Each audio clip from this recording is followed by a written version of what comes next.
obliterate 9 locations in Pakistan that were occupied by the terror groups. This is not just one ordinary strike, viewers. This is, for lack of a better phrase, eruption of a fury, a blood-sworn vendetta for what happened on April 22nd in Pahalgam, where 26 innocents were butchered by Pakistani terrorists. The Prime Minister had sent a message to the world that we will hunt down the terrorists to the ends of the world. And here is India's bold response. Look at the pictures. They are coming in from Pakistan, shot by Pak nationals and circulating on social media.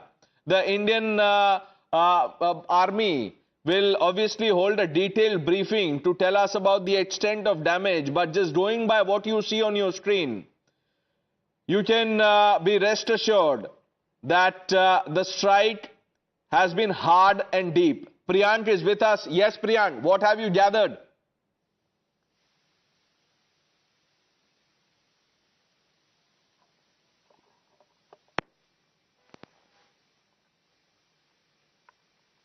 Priyank. Ali, I'm reporting from Srinagar, and we could certainly hear. Yes, Pranesh, can you hear me? Yeah, go ahead, Priyank.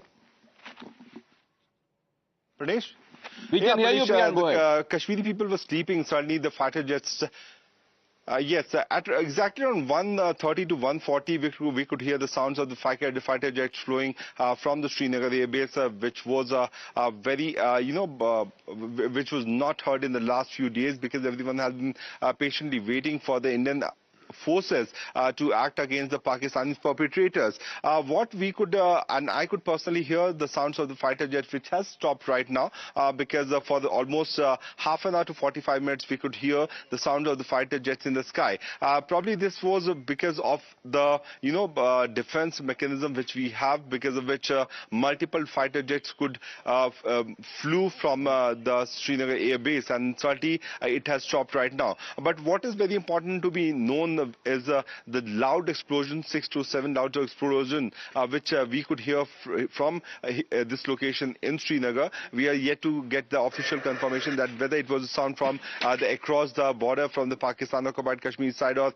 something else. So we are awaiting the response. But you look at the statement from the PIB, it is very specifically mentioning the kind of detailing which is it has done, that no Pakistani military establishment has been targeted. We had hit out on the target, which was a very precise location where the terror camps were situated in the Pakistan occupied Kashmir. And as Sindur sir has already stated, that it was on the from the southern south to the northern south of the Pakistani occupied Kashmir where these targets have been hit out. Those locations like one of the terror camp visuals which we have also shown it to our viewers had been on the target, and no other location has been done because the GPS coordinates were already there. It was a very well known fact that these are the locations which has been the launch pad as well as the terror camps where these terrorists were being trained and groomed by the Pakistani's army, by the ISI. Now it is a very important thing to be seen that exactly in the midnight around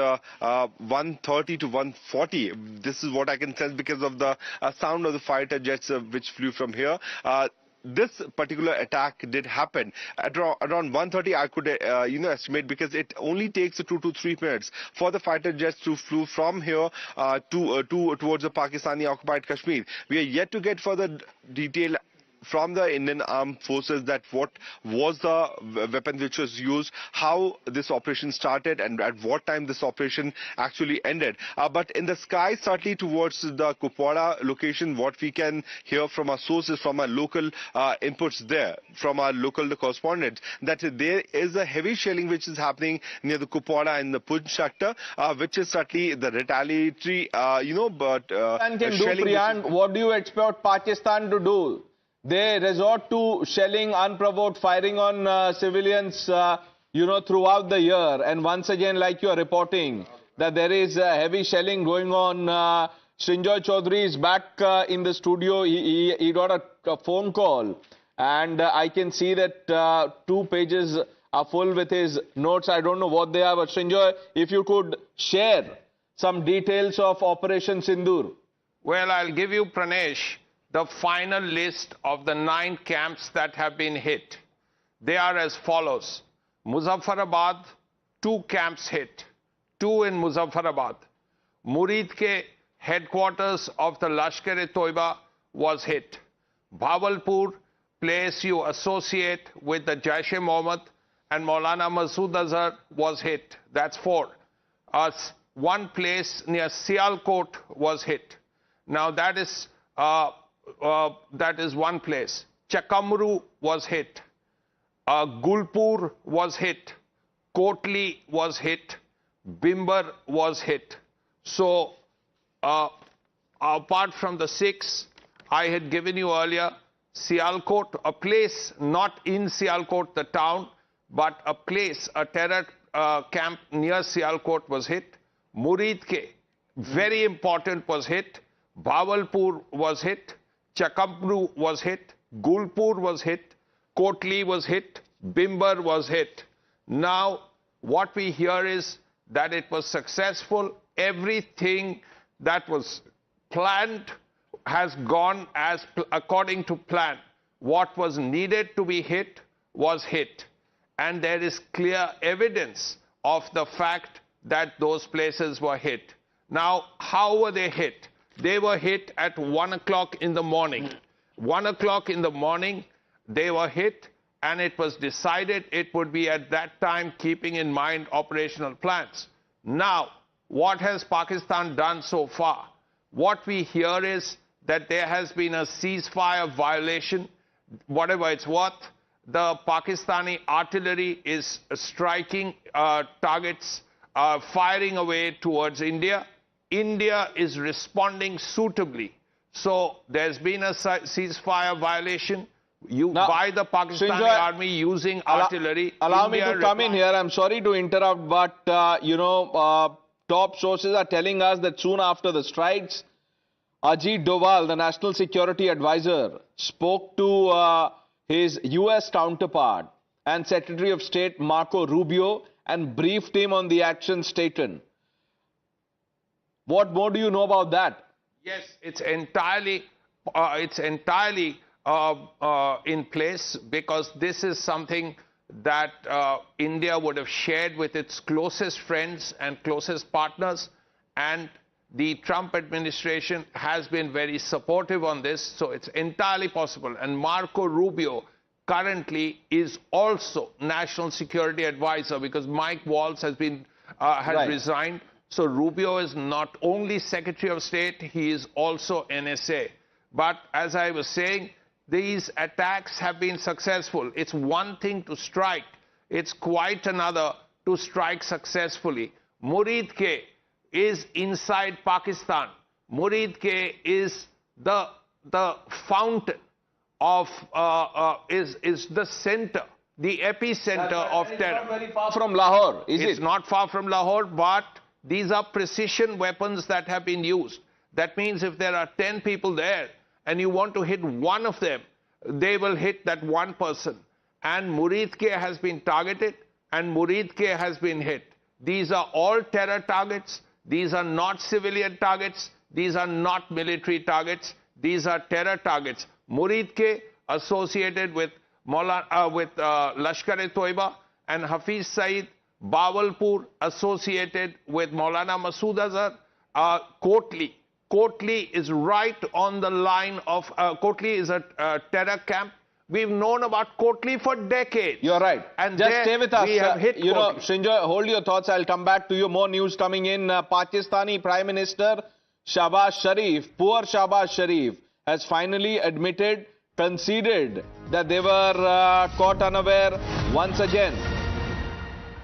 Ziad has that statement by Shahbaz Sharif, and let me quickly bring him in. Shahbaz Sharif has put out a statement. Ziad, yes, this reads Pranesh, more like an apology. Yes, Pranesh, completely caught off guard by India's action, and this is the first statement coming in from Pakistani Prime Minister Shahbaz Sharif confirming that India has struck targets in Pakistan. And here it goes. It says the enemy has carried out a cowardly attack on 5 locations, while India says 9. Pakistan admits to 5 locations having been hit in Pakistan. Pakistan fully reserves the right to respond forcefully to this warlike act imposed by India, and a robust response is being given. The entire nation stands with the Pakistan armed forces, and the morale and spirit of the entire Pakistani nation are high. The Pakistani nation and the Pakistan armed forces know well how to deal with the enemy. We will never allow the enemy to succeed in its nefarious objectives. So there, Pakistan Prime Minister completely caught off guard by India's response. Right. Group Captain Bakshi also with us. Wing Commander Bakshi is also joining us. Rishabh is with us. Pradeep Datta will be joining us. Wing Commander, what do you make of this Operation Sindoor? Absolutely right. Good morning to you. The Sindur has been put in the right place. So that means now on the things will begin. Indian Air Force has proven and stood to the point. And you see, once these precision guided munition have been launched, then there is no chance of getting away. But question is, are we going to stop here? Or is Pakistan going to retaliate? Well, Pakistan will retaliate. There's no doubt about it. Our air defenses will take care of that. So that's no doubt about it. But will it only be a slanging match between Air Force targets, or the armies will advance? See, until and unless you have stuck 9 places, but I wish these 9 places, some of them come under our control. So that is what we are now waiting for, that these 9 places, we have some of the places should fall under our in the hands of our army, and that is where the Pakistan will feel the pinch. I'm telling you, Pakistan is quite capable, though Prime Minister's letter has come now, but they're quite capable of denying it. So we don't want to prove it to them, but now we have started the good work. We should start the ball rolling for the entire PoK. I'm not saying we are attacking Pakistan. We are getting our PoK back, and that is our narrative. Finish. So congratulations to the Air Force. Congratulations to the Government of India and Prime Minister that we have started the ball now, and we will only stop when we take PoK. This is a result of the free hand given by Prime Minister Modi to our forces. Shinjo, as you're aware, the meeting that happened with the service chiefs, the National Security Advisor was there, and the information that came out that the Prime Minister has left it to our armed forces to pick a time and place. Here we are. They have indeed picked 9 locations across Pakistan to teach them a lesson. 1 o'clock in the morning was chosen, keeping in mind a lot of things. And I'll repeat the targets again. Muridke, Bhavalpur, 2 targets in Muzaffarabad in PoK, Chakamru, Gulpur, Kotli, Bimbar, a place in Sialkot, close to Sialkot. 9 targets, and it must be said they are all terror targets. The Air Force was used, artillery, the Indian Army's artillery was used, using precision weapons, using precision ammunition. So as a result, exact targets were used. What I've heard, the first results show that the targets have been struck, they have been successfully hit. There is enough evidence of that already. What we are also hearing is that very shortly in the morning, there is going to be a press conference where all details will be given out. But Pranesh, Times Now has already had the time when it was hit. We were the first to come up with the list. So Shinjo, are you saying the first precision strike happened at 1 a.m. in the morning? 1 o'clock in the morning was the first one. Let's not forget that the first time the surgical strikes happened, 7 targets were hit. After that, of course, 1 by the Air Force. This time, a combination of Army and Air Force, 9 targets have been hit. I repeat the names again. Muzaffarabad, 2 targets. Bhavalpur, 1 target. Muridke, Chakamru. Party में किसी ने notice नहीं किया तुम्हारा AC? अच्छा, let's see. तुम्हारा चीज platter तो कोई देख ही नहीं रहा। रोहन तो तारीफ कर रहा था। झूठा। और ये सेल्फी तो मैं फ्रेम करके रखूंगा। इसीलिए लिया था ना ये AC. Hello Lloyd, follow me. नहीं, तुम्हारे लिए लिया था ये AC. India's first designer AC range from Lloyd with sliding fascia, mood lighting, AI modes and powerful cooling. Lloyd, ख्याल जो घर को घर बनाए। We are a nation that bows to no threat and answers blood with fire. I mean, just look at the kind of commentary from pro-Pak handles on social media. So Operation Sindoor, at the cost of repeating myself, viewers, is not just, some ordinary victory. We are here to leave a legacy. Under the leadership of Prime Minister Modi, India has forged a new era where our might is not just felt. You know, that was the saying, Srinjoy, that we will do whatever it takes to defend our territory. Here, the might is there for everyone to see. So we have gone beyond just token statements. Rishabh, what more can you share with us? Well, what we are given to understand right now that, looking at the social media from Pakistan, there's a huge anti-Indian narrative that is being built. A lot of fake news coming in from the Pakistani and official Pakistani channels, not the trolls, not the, people, unnamed people, but, outlets like Samna TV, ARY TV are quoting security officials, quote unquote, and peddling lies that have no basis. ISPR has been very clear that India has not violated Pakistani airspace, and then the security forces are also saying that Indian planes have been gunned down in Pakistan by Pakistani Air Force. So there is contradiction in the news coming in. Pakistan has been caught sleeping once again. Remember when the Balakot happened, and it was Pakistan Air Force who said that you can sleep, Pakistanis can sleep peacefully because Pakistan Air Force is awake, and within hours we saw the airstrike. Right now, be it Shehbaz Sharif, be it Bilawal Bhutto, the way the reactions are coming in from Pakistan, it categorically shows that how rattled Pakistan is. Apart from that, from the security establishment here, what we are given to understand, and as our senior colleague Shinjoy was also pointing out, that between 12:50 and 1 o'clock, post midnight, precision strikes were undertaken. 9 locations have been hit, and as per ISPR, as of now, 2 have been killed. All right, ferocious response and assertion of India's military might. This is our answer to Pakistan's cowardly terror strike in Pahalgam. More breaking inputs coming in. Donald Trump, the US president, he has been briefed of this. This is his first response. He says that I hope this ends quickly. Listen to what Donald Trump said. Any questions for Steve? Mr. President, any reaction to the attacks between India and Pakistan? No, it's a shame. We just heard about it just as we were walking in the doors of the Oval. Just heard about it. I guess people knew something was going to happen based on a little bit of the past. They've been fighting for a long time. They've been fighting for many, many decades and centuries, actually, if you really think about it. No, I just hope it ends very quickly. Any questions for Steve? Mr. President, any reaction to the attacks between India and Pakistan? No, it's a shame. We just heard about it just as we were walking in the doors of the Oval. Just heard about it.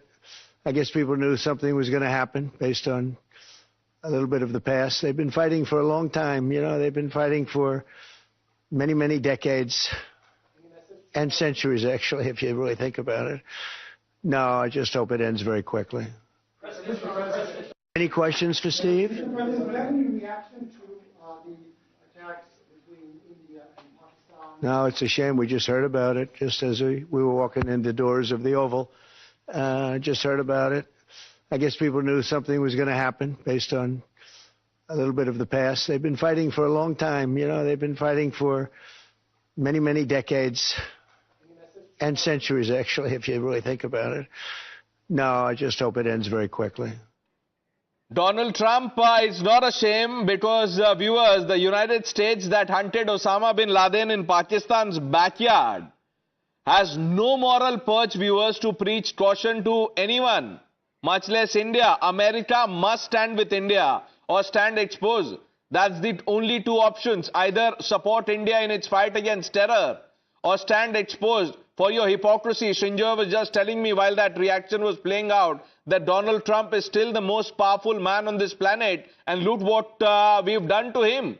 He is now forced to respond. He was helpless. He couldn't do anything because we hit terror targets in Pakistan. The NSA picked up the call, briefed his US counterpart. That's how democratic governments work.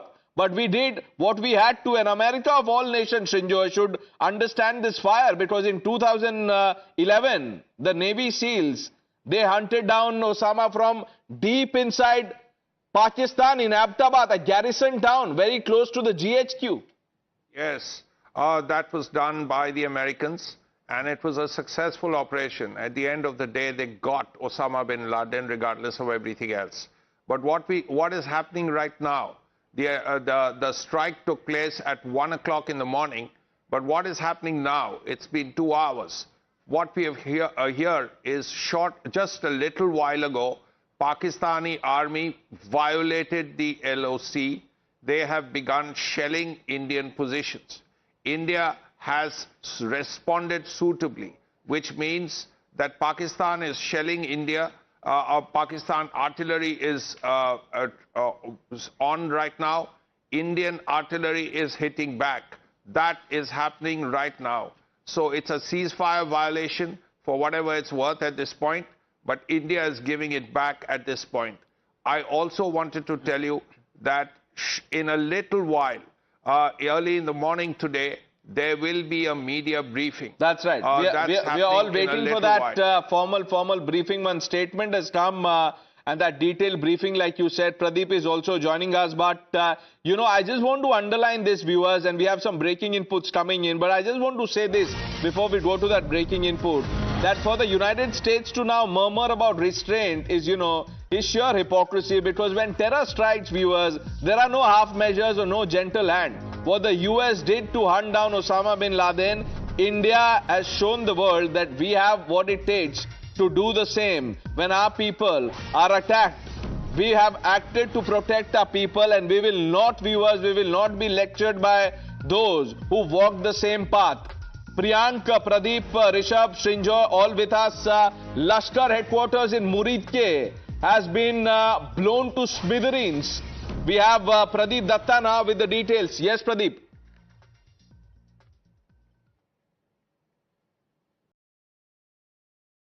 Priyank. Yes, certainly, Pranesh, Lashkar headquarters have been hit, and these are the 9 precise locations which were on the target where the Indian agencies were keeping a close watch, and the military establishment was also aware about the establishment of the Lashkar camps which are there. And as Sindur sir has already stated that Indian forces have hit from the northern side to the southern side of the Pakistani occupied Kashmir. It is also very important to see the statement which has come out from the Pakistan's Prime Minister, where he is not talking about any kind of further movement from the Pakistani forces. What he's saying, if you look at the last 2 lines, he's saying that we know how to deal with this kind of situation.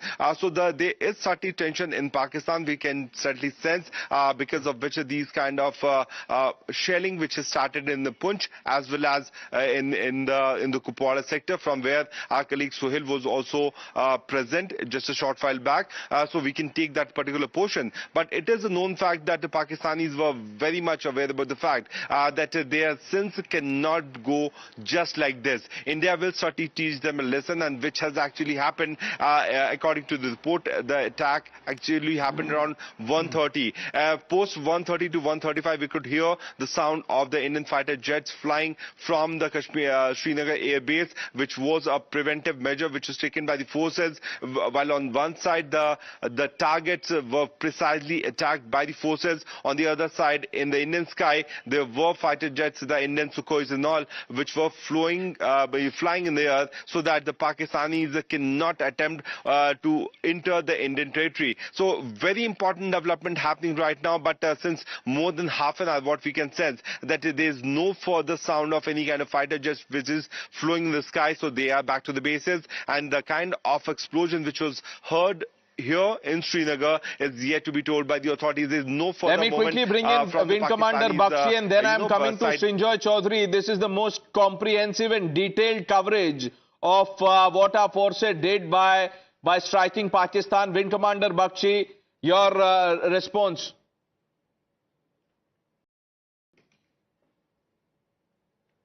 Sir, I think you're on mute. Wing Commander, I think you're on mute. Yes, I am. Yes. Thank you very much.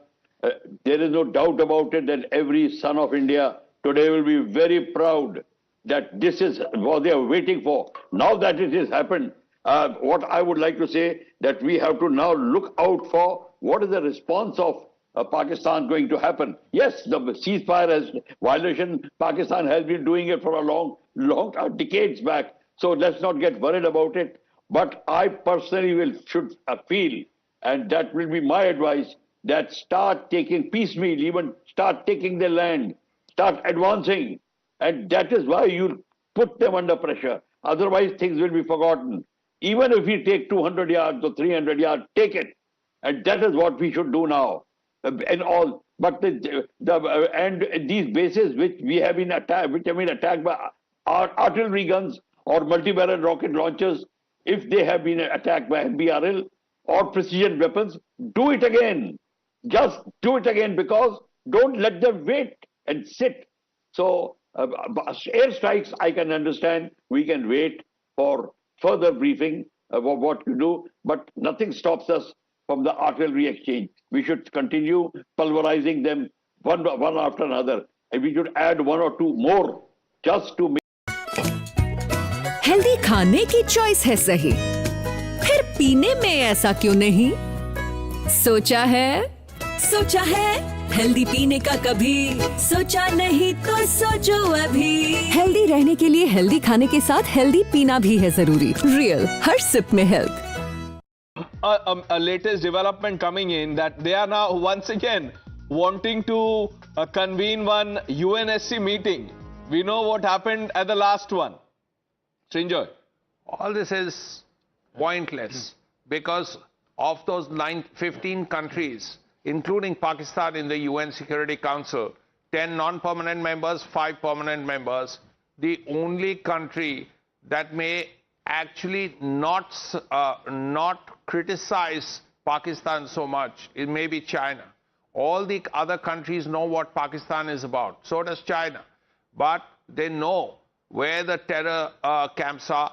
They know which country has snakes in its backyard, as Hillary Clinton famously had said so many years ago.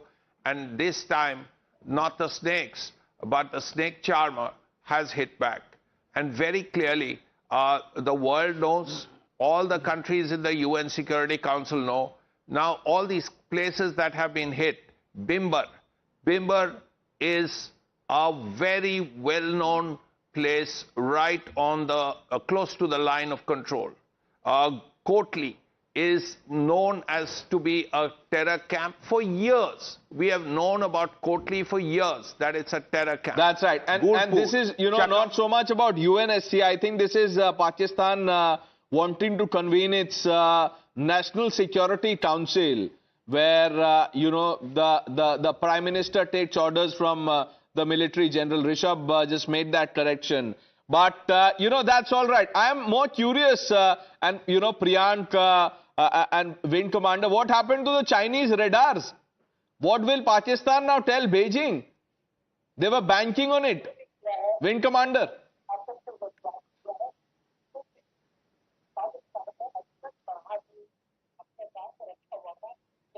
Wing Commander Bakshi, if you can hear me, sir.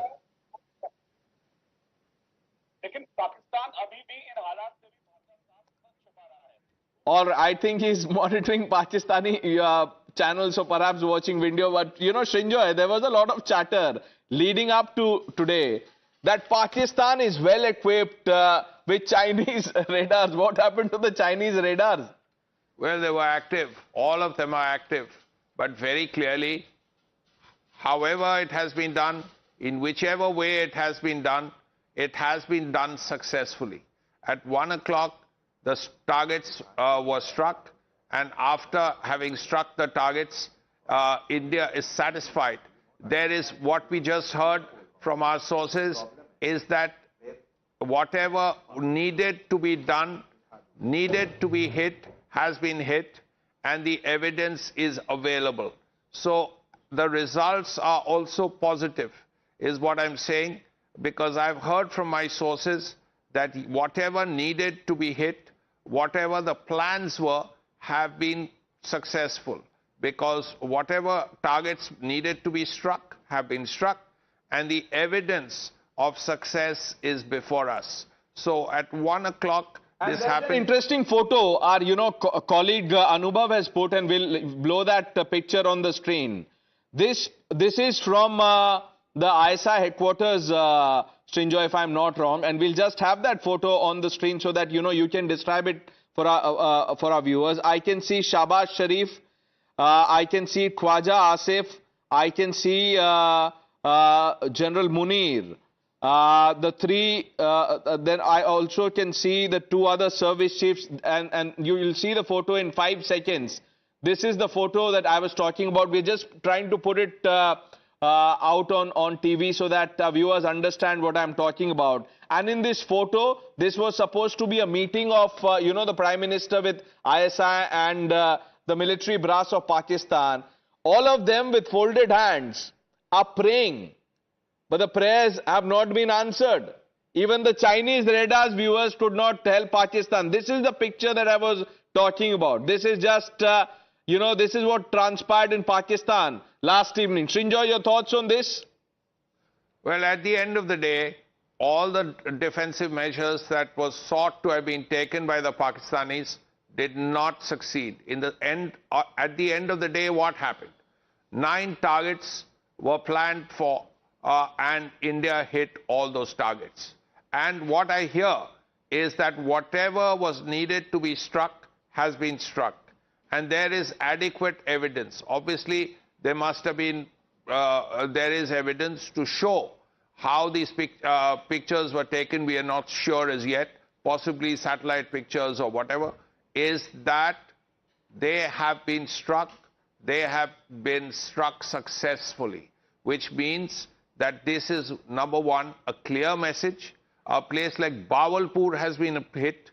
A place near Sialkot has been hit. Muridke has been hit. This is very clear. This is not just PoK, right? So all these places have been hit. There was often talk, okay, we can hit PoK because it's Indian territory. But what about Pakistan? Where do you think Sialkot is? Where do you think Bawalpur is? Where do you think Muridke is? That has to be kept in mind, because at the end of the day, the terror training camps were not just in PoK. They were also in Pakistan, and that calculation was done. And after doing that calculation, right. I mean, yeah, Kotli has hit, Bimbar was hit, Gulpur was hit, Chakamru was hit. No, you are right. This is not some reckless attack. I said that at the start, but having said so, we've hit wherever we wanted to. It's not as if, we managed to hit at only 9 places. We had selected carefully these 9 terror targets and we've hit them. I'm also requesting my team to open flight radar if we can. Because, from the pictures that I'm seeing, there is very little activity over the Pakistani airspace, and understandably so. No one wants to risk the wrath of our forces. Pradeep Datta is also joining us. Pradeep, good morning. Operation Sindoor in action. Yes, very, very good morning. Bharat Mata ki Jai. What What a fantastic operation that has been conducted by Indian Armed Forces. And they had been able to target Muridke, Lashkar-e-Toiba headquarters. They had been able to target Jaish-e-Mohammed headquarters in Bahawalpur. They had been able to target terror infrastructure in Sialkot. They had been able to target terror infrastructure in Muzaffarabad and Kotli. Because yesterday only here on Times Now, we ran a story about several of those launchpad terror infrastructure in all these areas. And finally, those 9 areas have been targeted. This Pahalgam massacre has been avenged within 15 days. Pranesh, the first time when the Uri strike took place, it was within 10 days they were able to avenge that Uri attack. And second time in Pulwama, when there was Pulwama bombing, 40 of the CRPF personnel were martyred. That was avenged within 12 days. And now Pahalgam massacre has been avenged within 15 days. And you can see they have codenamed it Operation Sindoor because they killed 26 people, 26 men. And many of those women, they lost their husbands, and that's why they codenamed it Sindur. So if you are going to erase or wipe out the Sindur of our women, we are going to wipe out your terror infrastructure. That was a message that has been sent by Indian Armed Forces. Because yesterday when there was a meeting at Prime Minister's residence, because he had been meeting during the last 3-4 days, he had been meeting Army Chief, he met Naval Chief, then he met the Defense Secretary, even Air Force Chief, and last meeting was with the National Security Advisor, Ajit Doval. That was the time I thought that maybe something is really going to happen, because individually he had been meeting, and during that meeting he was conveyed about that what really is going to happen, what is on the table, what they are going to target, and what will be the response in case Pakistan thinks of any kind of a retaliation. But right now Pakistan seems completely rattled. What we have been told by the sources is that Shahbaz Sharif, Prime Minister of Pakistan, is going to call the National Security Council meeting 10 a.m. morning. He's going to have a meeting where they are going to meet. Though there had been announcement throughout Pakistan, in Lahore and other areas, where the announcement is made through mosque, they are asking people to come out. But the best thing is that they have not targeted any of the civilian infrastructure, neither they have targeted any of the army infrastructure. So this was an attack with precision. Once again, the Pakistan Armed Forces are caught. Who will attend the National Security Council meeting in Islamabad or wherever it happens, Shinjoy, will Hafiz Saeed, his representatives, because their targets have been hit? Well, it's up to them to decide who they want to call and what they want to do. No, Shinjoy, one minute. Why are you being so charitable to the Pakistanis? Why? I want you to speak. Why are you mincing your words? Why? It's their problem. It's their National Security Council meeting. So if they want to call the terrorist leaders, they are absolutely welcome to do it. But at the end of the day, the terrorist targets have been hit very clearly. And this precision weapons, precision ammunition has been used, Pranesh, which means that, for instance, if you're going to hit a target, you will make it clear that the place next to it will not be hit. That particular target will be hit and will be hit resoundingly, which means that there is a value in precision targets. India is making it very clear that we will only hit the terror camps. We will not hit military targets. We now have information that there will be a Ministry of Defense or perhaps a news conference by the Ministry of External Affairs. That will happen at 10 a.m. A quick update from Rishabh, and then I'm coming to you, Priyank. Well, Pranesh, definitely what the news is coming in that India will officially, India has released a statement already. India will be holding a press conference at around 10 a.m. This morning, where further details of Operation Sindoor will be explained. Remember, similar press conference happened after Balakot as well, and that press conference gave out a lot of details about the target, the reason for choice of target, and what are the outcomes of the attack. So we'll have to wait till 10 a.m. to understand officially what exactly India has targeted. We know that there have been 9 targets as per the release from the Ministry of Defense, but what were those targets? Shinjoy sir has brought many details to us. Indian Army will confirm it at around 10 a.m. Remember, just bring in Priyank, there are many unconfirmed reports, and I don't want to jump the gun, which is why I'm coming to you. There are reports that say that our air defense systems have hit a Pakistani jet. I'm leaving it to you to tell us more about it.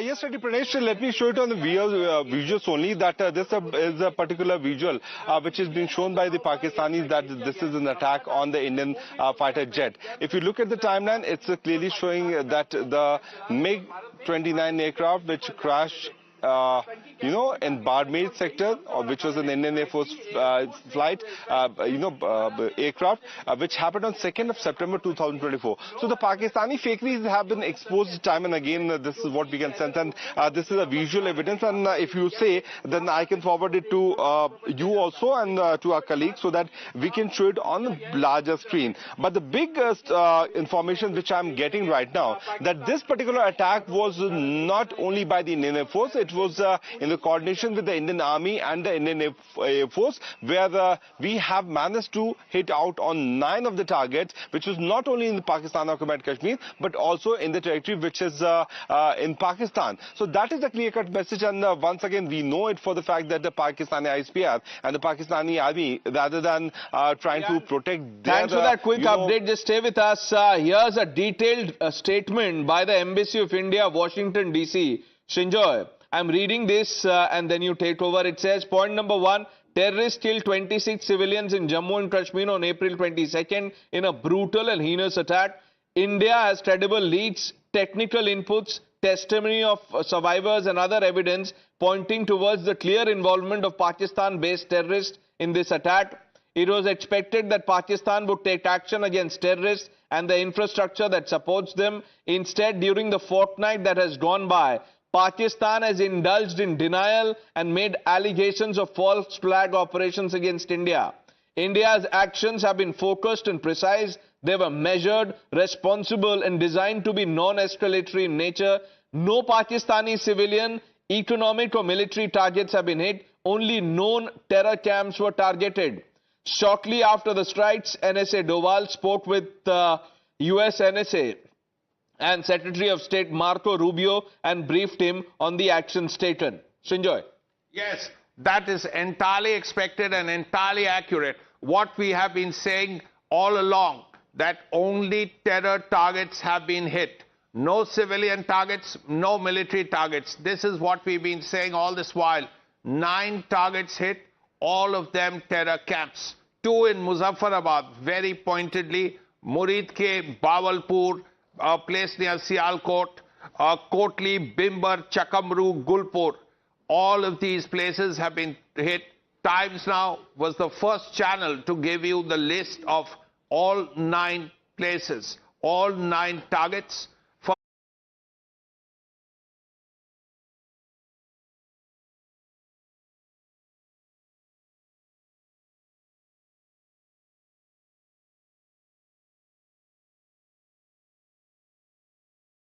Targets. And what we hear, now you hit targets, then what happens? Were they successful? Were they not successful? Yes, what we hear is everything we needed to hit was hit. Everything very, very effectively after PoK artillery opened up. So an artillery duel is being fought right now on the LOC.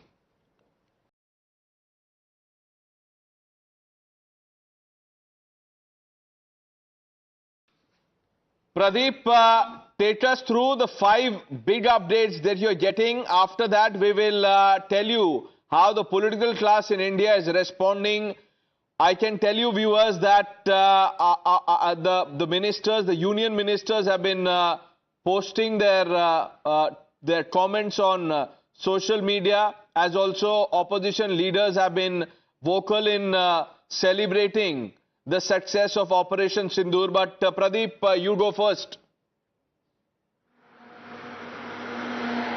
Yes, Manish, you discussed about the political class because there had been a political class here that had been asking for the sabut last time also when the first surgical strike was carried out or the second surgical strike was carried out. And then there had been people sitting across the border who were also trying to create an impression that nothing of that sort has happened. I think after seeing those visuals of the explosion, neither the political class here will be, that sabut gang will be ever able to ask those questions of sabut or any evidence in this regard, nor the Pakistan will deny what really happened this time. And that's one of the reasons that we have seen that the whole of the army top brass as well as the Pakistan Prime Minister is in Lahore, and they're going to have a National Security Council meet today morning at about 10.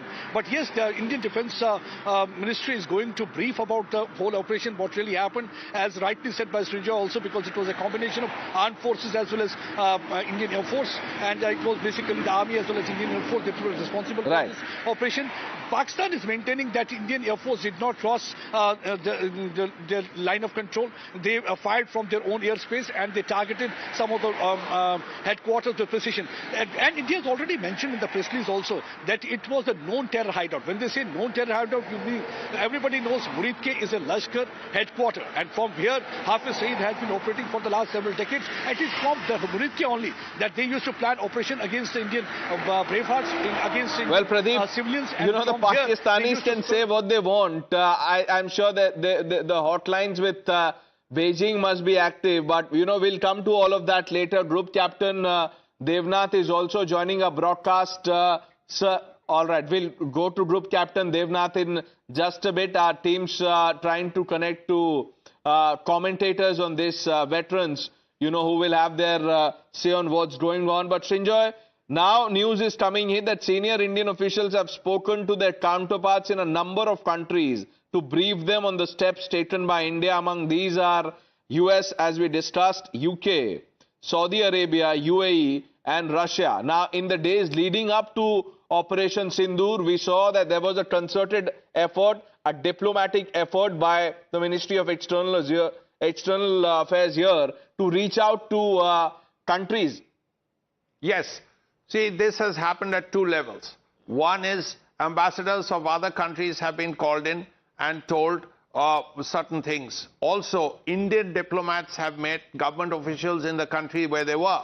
And really 3 or 4 points have been made. Number one, that the Pahalgam attack was not a one-off.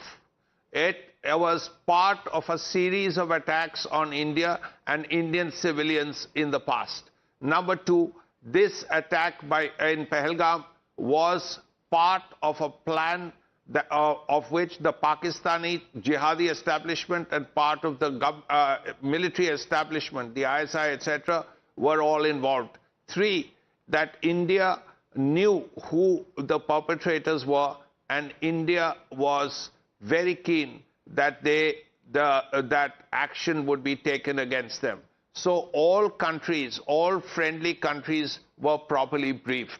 All countries knew that India was aware that this was a Pakistani-inspired plan and that the terrorists were naturally supported by the Pakistani establishment, and most importantly, that India would do things at the right place and the right time. And that has exactly happened. These briefings took place over a week ago, but since then, there have been preparations. Naturally, if you're going to hit 9 targets, first you have to plan them, then you have to make sure that they are properly hit. And at this point, Muridke, Bawalpur, 2 places in Muzaffarabad, Chakamru, Gulpur, Kotli, Bimbar, a place near Sialkot. That's right. All been 9 carefully selected targets, and what you're seeing on your screen, viewers, is Saboot of Operation Sindoor. It is important to highlight that this is what you know, the Pakistanis themselves have shot. The people there have shot this while our missiles flew and struck terror targets. Priyank, you were telling us about the statement of the Jammu and Kashmir Lieutenant Governor. There are others also that we will go to, but what has he said? He has praised the forces, Pranesh, that manner in which India has taken the revenge. But there is one more update which is coming out from the valley, that the Srinagar Air Base airport, which is a defense airport, will be closed for any kind of civil aircraft movement. This is the latest information which we are getting, that looking at the present circumstances, the Srinagar Air Base will not be there. One more important thing which we can highlight it for viewers is the statement from the news alert from the DGISP, Pranesh, where it is saying that all the strikes were made by India from its own airspace. It is also clearly mentioning that Indian Air Force did not cross the airspace, the Indian airspace. It is very important to be highlighted, although we know that there will be official statement which is expected to come from the Indian government around 10 a.m. This is what Priyanka, I'm sorry to interrupt you. News just coming in and reports suggest that, and you know, these are reports that there have been 80 casualties in Bahawalpur. Viewers, these are reports. There is massive chaos, obviously as expected, in hospitals in Bahawalpur in Pakistan. And Masood Azhar's headquarters and madrasa in Bahawalpur have been completely, you know, blown to shreds. The Pakistani media reports is indicating all of this. Shinjo, I'll come to you in just a bit, but Rohit, our colleague, is now joining us. Rohit, take us through the reactions that are pouring in on Operation Sindoor. Yes, political reactions pouring in from both the government and the opposition. I want to take you through some of the leaders of the opposition who have now commented on this. This is Lalu Prasad Yadav, who says, Jai Hind ki Sena. And Aditya Thackeray of the Shiv Sena UBT says terrorism in all its forms has to be eliminated. Tonight's precision strikes in PoK are against terrorism, and kudos to the Indian Defence Forces for keeping it precise to sites where terrorism was being harboured. Hit them hard enough that terrorism doesn't stand a chance ever again. Then this is Srinivas Bivi of the Congress Party, who says Indian Army Zindabad, Jai Hind. And then of course you have Union Minister Jyotiraditya Scindia as well, who says Dharma Rakshati Rakshite Jai Hind. So reactions coming in from across the political spectrum to show that how India is standing together and is backing our forces after Operation Sindoor. Okay, Srinjoy, that's the reaction in India, but you know, I can tell you that there is complete meltdown in Pakistani media. Obviously, they have to save face. So, you know, spare a thought for those people. They are now resorting to, like Priyank said, pulling out old stuff from the internet, passing it off as, you know, proof of their valor, etc., etc. But just to quickly put this in perspective, at around 1 this morning, early morning, you know, midnight, our forces struck 9 targets deep inside Pakistan. The emphasis, viewers, is on the word deep, because, you know, this was not some strike near the line of control. Srinjoy. Well, it was a mix. Yes, Pakistan was hit and PoK. Let's look at the targets one after the other. Muzaffarabad, that is in PoK. 2 targets were hit there. Kotli and Bimbar, both PoK targets hit there. But Muridke, where is Muridke? Muridke is in Pakistan, and it was the headquarters of the LET. Bahawalpur, where is Bahawalpur? Bahawalpur is in Pakistan. Why Bahawalpur? Because it's the headquarters of the Jaish-e-Mohammed. Maulana Masood Azhar is from there. Then one place near Sialkot, Chakamru, was hit. So very clearly, it was a list of terror targets where the worst of the worst were, where the worst people in the world were. The terrorists who planned attacks, not just like Pahalgam, but the ones before. And this time, the idea was to hit the main areas. Right. Like if you're going to hit the LET, you don't hit one little camp somewhere. You hit that main target in Muridke. If you're going to hit the Jaish-e-Mohammed, you don't hit some little place somewhere else. You hit right in Bahawalpur, where Maulana Masood Azhar is. So as Times Now first gave to you, all 9 camps were hit at 1 o'clock in the morning, and this was a clear decision to hit at 1 o'clock in the morning.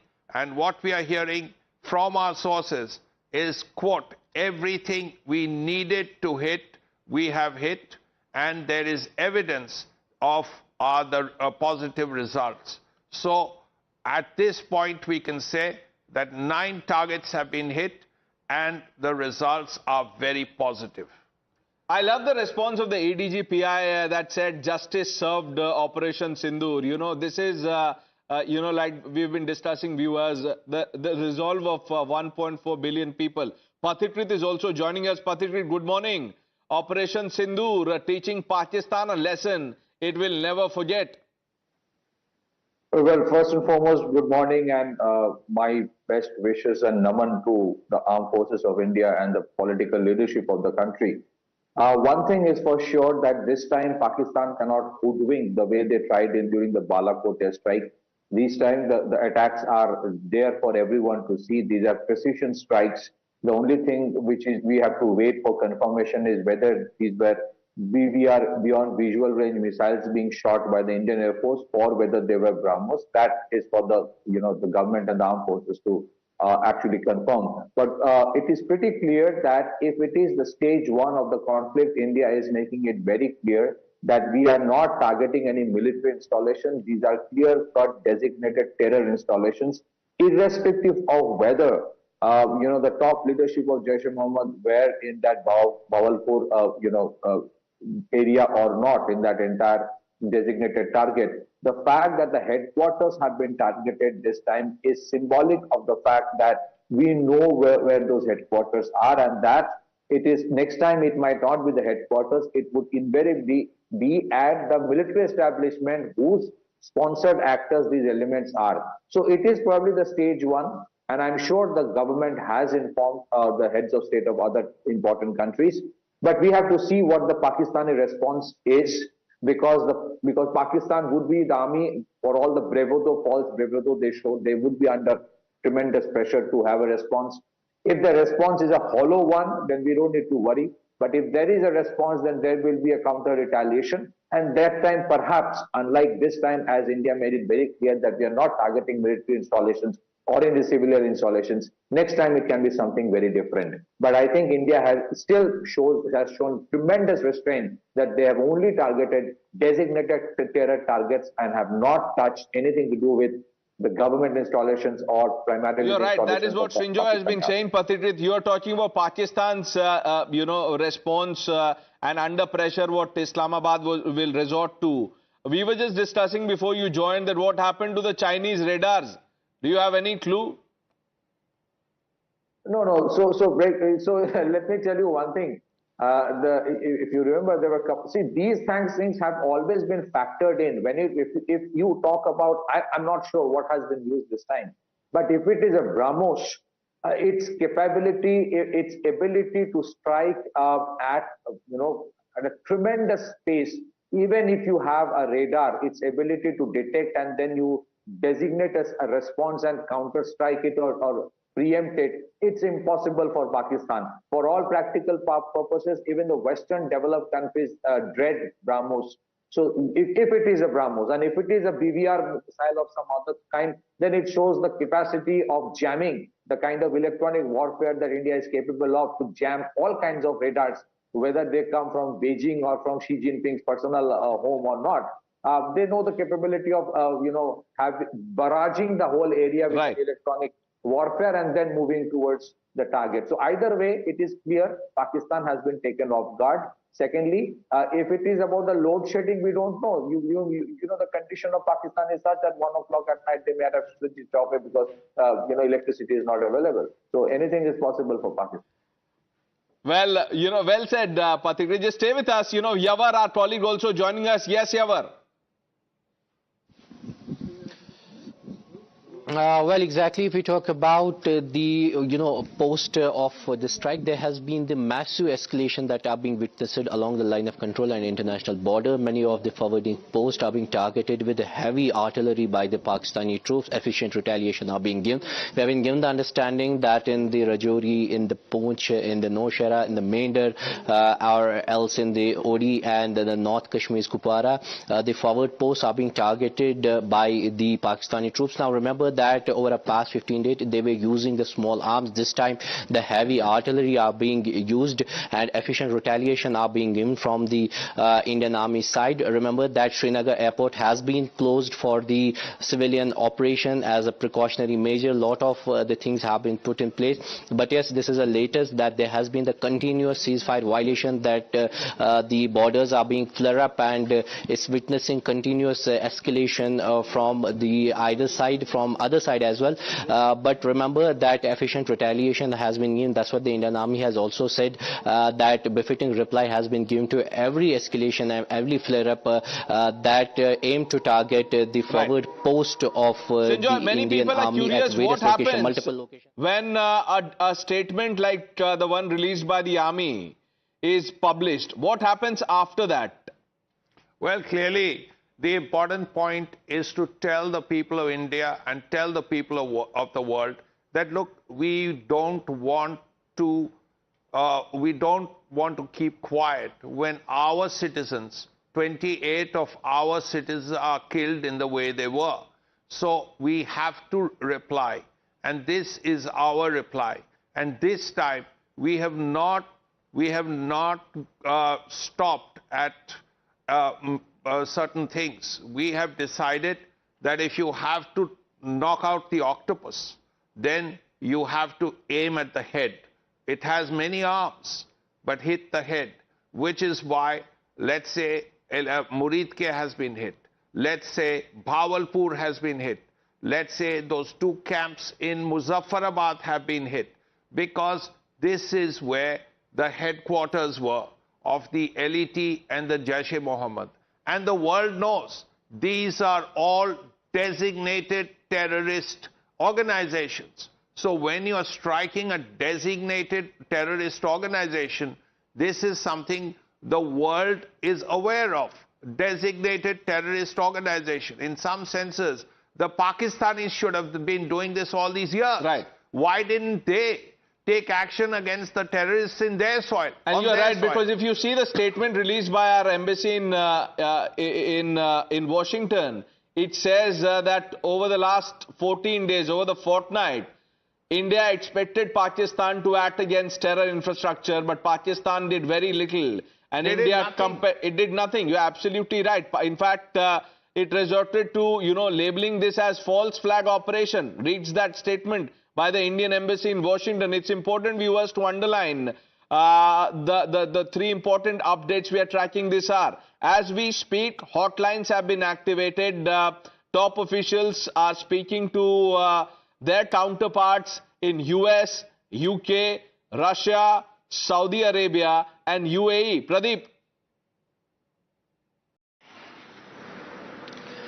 Yes, Pranesh, this is a very important point, because 14 days was enough time for the Pakistan to act against terror, because on one hand Pakistan keeps on claiming that they are victim of terror, but instead of acting against terror-related elements, what Pakistan was doing, they were red flagging that India was acting as an aggressor. Deliberately, India was trying to make it an issue, while as nothing of that sort has really happened, and they were nowhere involved. And we had seen that how they had been running toward different countries and begging for peace, because they knew they had committed a crime. There is going to be definitely strong consequences, and they will have to face this time.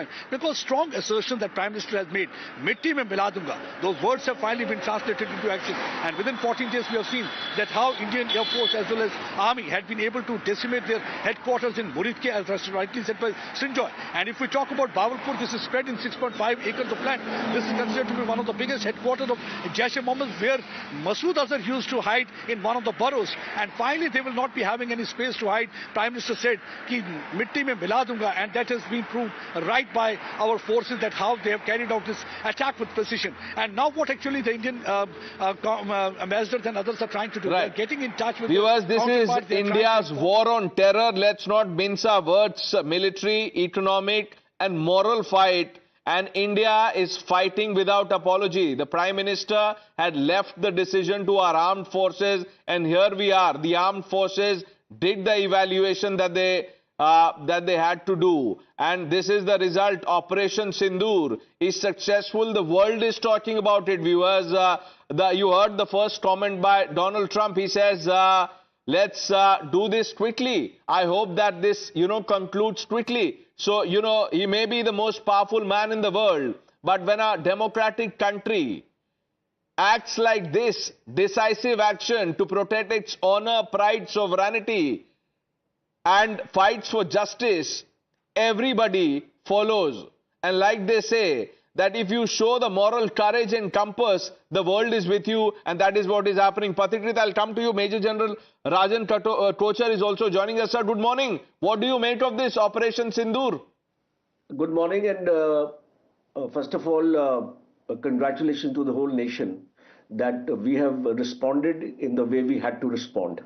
And what is important here is, I would like to highlight here is that it is an operation against terrorist infrastructure in Pakistan. We have not hit any military target. So this has to be very, very clear to the world, to the viewers, that we are not going in for an escalation. We have given it back to Pakistan the way our Prime Minister wanted it to be done. Second is, it's very, very precise operation. Selection of targets have been very meticulously done, and one important observation here is that it is not restricted to PoK only, because targets like in Pahalgam and all have been addressed in Punjab. So the message going from India is that whatever terror infrastructure is available across the line of control, across the international boundary, it is going to be addressed. Now the next important aspect is why I say that we didn't want to get into the escalatory mode is the selection of the weapon system. The selection of the weapon system is precision guided munitions.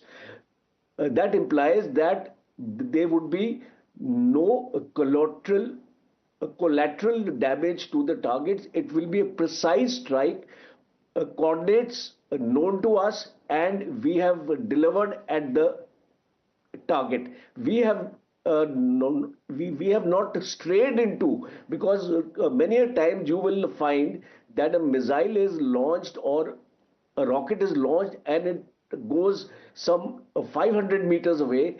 Here is a precision target where the circular error of probability, CEP as it is called, it's only 3 meters. Right.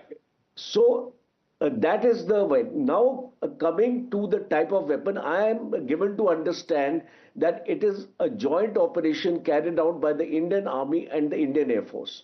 So that would again give us an implication that a BrahMos kind of cruise missile has been used, because the Pakistan air defense system has not been able to stop or detect these missiles. And why I actually say this, because BrahMos normally has a low trajectory, so the detection is difficult. Then the speed is of a supersonic missile, it's around 3 Mach. So to detect for a normal air defense system, and Pakistan air defense system, I have analyzed it, it is not that strong to be able to intersect a cruise missile flying at supersonic speeds. Right. So what I actually guess is that Sukhoi aircrafts have been retrofitted for carrying out BrahMos missiles. So it is most possibly the strikes have been done. Major General Kochar, we were discussing as much. In fact, before you joined us live, Patitrit was telling us that it was a calculated guess. Obviously, he said that it could well be the BrahMos, but there are reports doing the rounds that Rafales were also used, the Scalp cruise missiles and the Hammer standoff weapons. Patitrit, what is your sense? It can be either of the 3 BVR, missiles, whether it can be a Scalp or a Hammer or BrahMos. But I would still believe that it is a BrahMos, primarily because of the supersonic characteristics of BrahMos, primarily at 3 Mach. And at that speed that I had stated earlier, none of the air defense systems or the radars associated with that anywhere in the world can actually do anything to it. Forget about BrahMos, even the Tomahawk, which was a subsonic cruise missile which used to be launched during the Iraq War or later on, even that used to be dreaded by most. So compared to that, BrahMos is several generations ahead of it. So I think in all likelihood, if you look at the trajectory of the places where the air exercise was going on, it's probably around off the Gujarat coast, which is pretty far away from the Bawalpur region where the strikes happen. So I think this is mostly the BrahMos, and if it is a joint operation between Indian Army and Indian Air Force, invariably it is a surface-to-surface versions of the BrahMos. You know, news just coming in and sources telling us, I'm picking this from a news agency, that precision strike weapon systems of our three forces. It's interesting that we were here discussing that this is an operation conducted by the Army and the Air Force. But this suggests that even the Navy was used. It says the coordinates for the attacks on terrorist camps inside Pakistan and Pak-occupied Kashmir were provided by the intelligence agencies. The attacks were carried out from Indian soil only. And it's important to highlight that precision strike weapon systems of the three forces, the Indian Army, Navy and the Air Force, were used in the attacks. Major General Kochar. Yes, you see, you cannot rule out any kind of possibility at this stage because we are in the realm of speculation. So possibly once a press statement comes, the government will make it clear. But it is, I think it is unlikely that a naval platform has been used in this attack. You can get information, yes. The Navy also has got its surveillance and it has got a P-18 maritime aircraft also, which gives you a look inside the enemy territories, and it can actually provide you the information, coordinates as you rightly mentioned. But in my assessment, I don't think Navy would be involved at this stage because, see, there are 9 specific targets selected. The location is up to 200 kilometers from the border. The ranges of our missiles are in excess of 200, so that implies that we have not gone into Pakistan. We have fired from within us, and in 2019 we didn't have this capability. Right. This capability, because of Balakot we had to go inside. But here in this case, we have developed this capability in the last about 6 years. And I also would like to make a mention, please don't rule out the use of drones, because I see some slow moving objects also on the visuals. Now drones are fitted with loitering ammunition, so they have a capability to remain operational or functional in the air for a number of hours. Right. Sustenance capability is longer, and when they actually sense a target, only then they are launched. So this loitering ammunition also, when you see that blast effect, I can see that blast and a fire effect, a fireball effect on the target. So let us not rule out the possibility of a swarm drone attack. And today, let me tell you, in the last 2 years, this capability has been achieved by the Indian Army as well as the Air Force. So we have within our own selves the capability to launch a dual strike, which is a combination of drones and missiles. So this we right. Major General Kochar, just stay with us, sir. You know, it's important to tell our viewers that all three forces, the Army, the Air Force and the Navy, were part of this Operation Sindoor. Pradeep Datta is also with us. So is Suhail. Suhail has some more information to share. Yes, Suhail, quickly.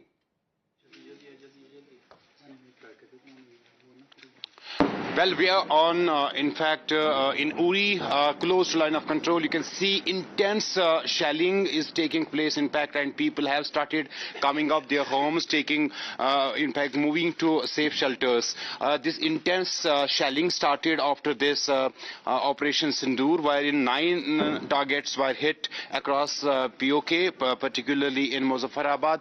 And since then, this intense shelling is taking place on line of control. Our forces are also responding to this shelling, and we are also getting reports from Kupwara, wherein the civilian areas have been targeted, but on ground zero the electricity has been cut to this particular area, which is very close to line of control. And here I can completely hear from last 1 hour now, intense shelling is taking place. Fighter jet activity is also happening over the skies, basically signaling and giving us understanding that our forces, be it the Indian Air Force or Indian Army, is actively responding to the situation that has now in fact started developing after Operation Sindoor. So it was first the Indian Air Force and our Indian Army that targeted 9 locations across PoK or terror camps, and after that, in response to that, continuous ceasefire violations are being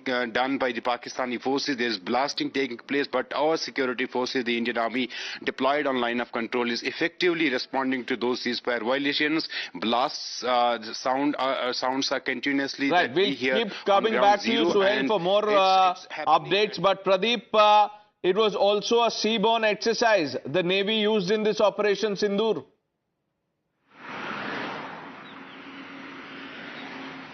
Yes, you are absolutely right. In fact, from very first day, they had been saying anytime, anyhow, anywhere. And we have seen that there had been naval was also involved in exercise. And they also went ahead and tried to choke maneuverability for the Pakistani ships as well as their submarine. So Navy, in fact, from very first day, they made it clear. The reason is obvious, because one of the naval officers was killed in this Pahalgam massacre. So Navy personnel were quite angry, and they had made up their mind that this time they are going to make things really difficult for Pakistan forces to move, or the Pakistan Navy to move in the marine waters. Already we have seen that this was a combination of Navy, it was a combination of Army, and it was a combination of Air Force. And what is more important is that there was secrecy, and there was a complete surprise element, and finally it has sent the shockwaves so far as Pakistan Army as well as the Pakistan establishment is concerned.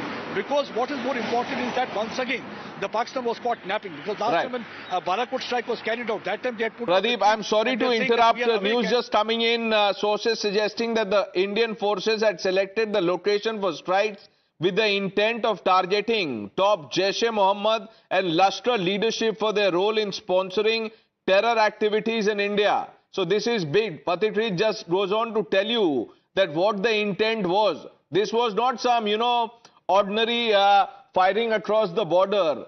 We wanted to go deep inside and send a message to where it matters. Well, absolutely, Pranish. During the Balakot strike, also the fear of Pakistan was that the target will be Bahawalpur, headquarters of Jaish-e-Mohammed.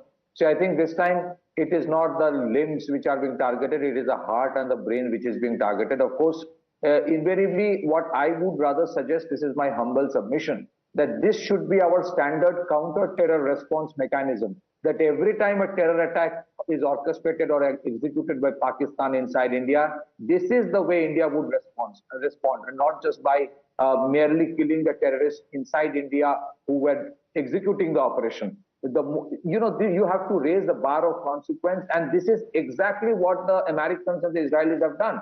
Right now, the Americans are undertaking major similar operations on the Ansar Allah Houthi terrorists in Yemen. The same, capabilities were utilized by Israel as well. But I must say one thing, Pranesh, we should be very careful about two things. Number one, the shelling that is happening right now in the border is out of frustration of Pakistan that they have not been able to thwart or preempt it. Secondly, the possibility of another terror strike by Pakistan cannot be ruled out. So we have to be very, very, remember some of those elements who did the Pahalgam are still there. We haven't, we haven't been able to catch them. There can be other sleeper cells involved. That is one issue that we should be very careful. The other thing, I still believe it is the stage one of the entire conflict. The conflict is far from over, and that is where the role of Navy, the role of Air Force, everyone comes in, because it's not going to end today itself. There will be a retaliation, and there will be a counter response. My last statement, see, today if you look at the new generation frigates and destroyers of Indian Navy, all are armed with BrahMos, and most of them are armed with the new generation BrahMos, which have a range of 450 kilometers plus. So the possibility of, and yesterday a PA-type Poseidon of Indian Navy was plowing in the Arabian Sea. If it had already mapped these terror hideouts, we should not be surprised. So there is a role all of three are playing, and they're all waiting for the next step, because I think Indian policymakers have already factored in what they will do in case there is a retaliation.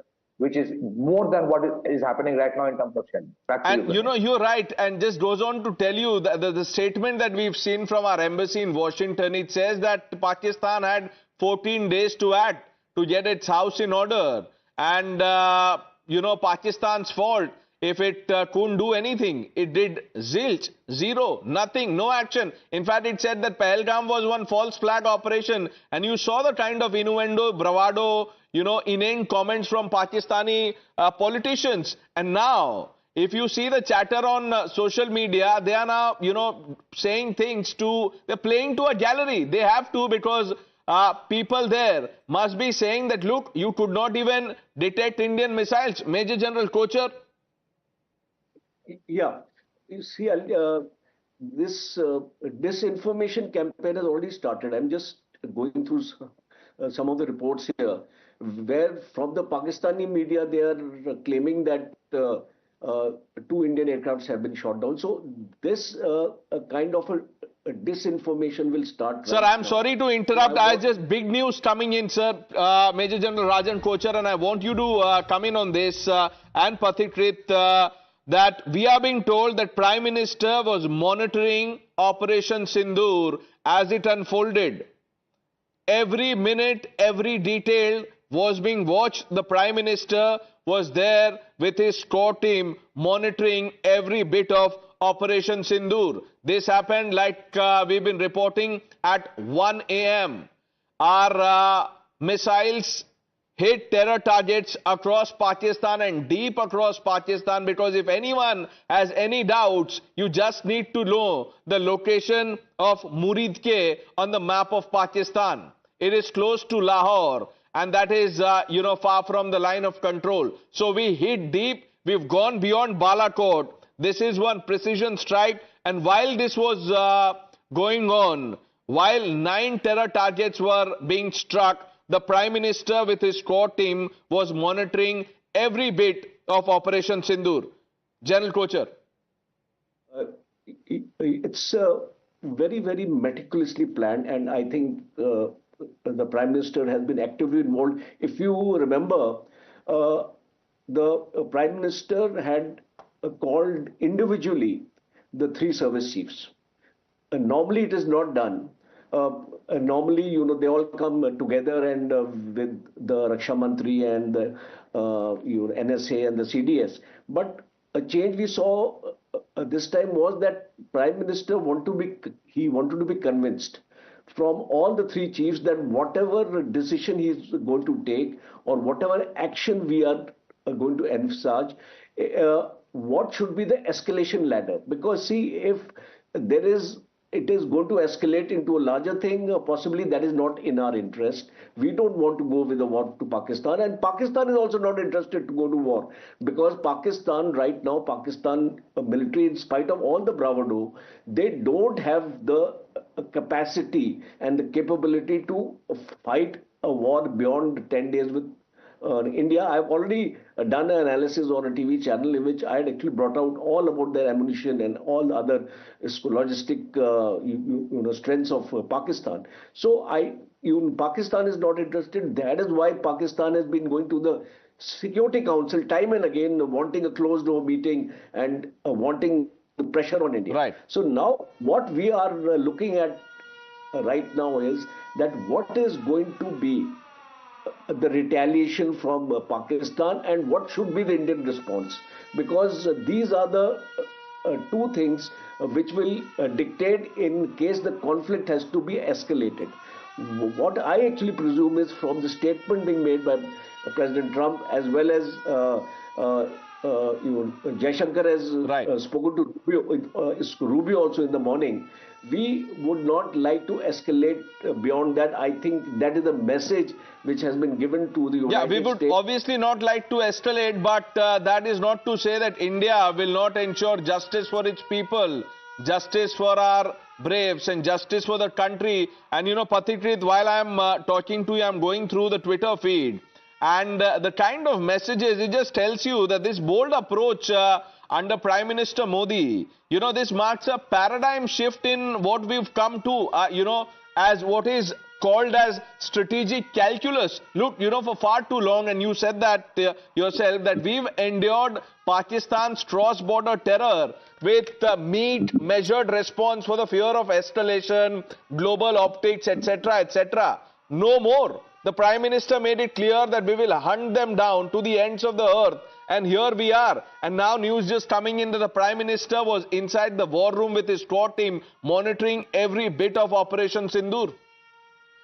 Pramesh, you know, this has become a standard feature because when the post-Uri surgical strike happened or when the Balakot airstrike happened, Prime Minister's office was monitoring right from the point that the green signal was given. So I am not surprised that the Prime Minister even this time was awake and was monitoring it with his entire cabinet committee on security.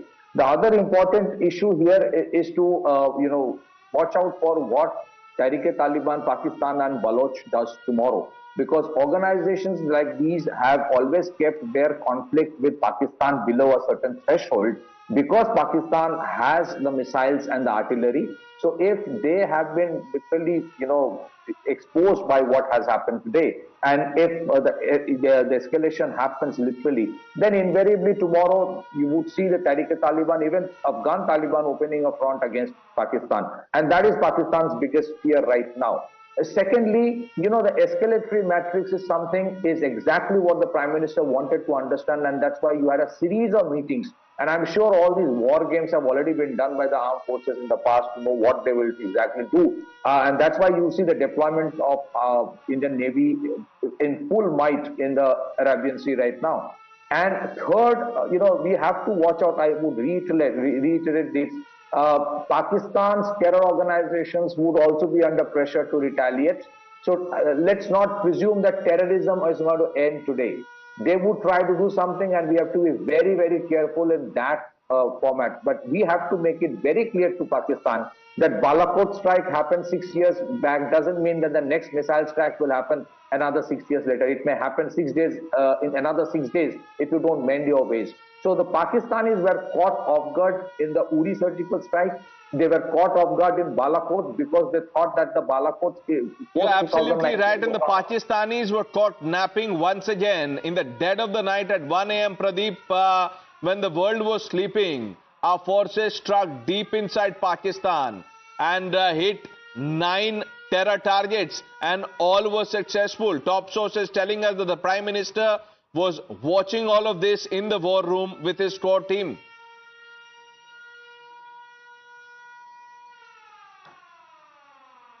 We have seen that there had been a paradigm shift in the military strategy, because earlier everybody used to say if you are going to cross line of control, there can be a full war, conventional war, and then it will be very difficult for you to stop things. But Prime Minister made it clear that time also that if you will keep on violating line of control, this is not going to be sacrosanct for us, and we are going to cross it, and we are going to hit you hard where from your terrorists are operating. And same thing happened during the Balakot strike, and this third surgical strike had been with precision. This time they have hit in the heart of Pakistan. They have hit Bahawalpur, they have hit Muridke in Lahore. That means they clearly indicated to the fact that during the last few days there had been several terror attacks in which we had seen how Lashkar and Jaish, they were trying to shift the theatre of terror from Kashmir Valley towards the Jammu region.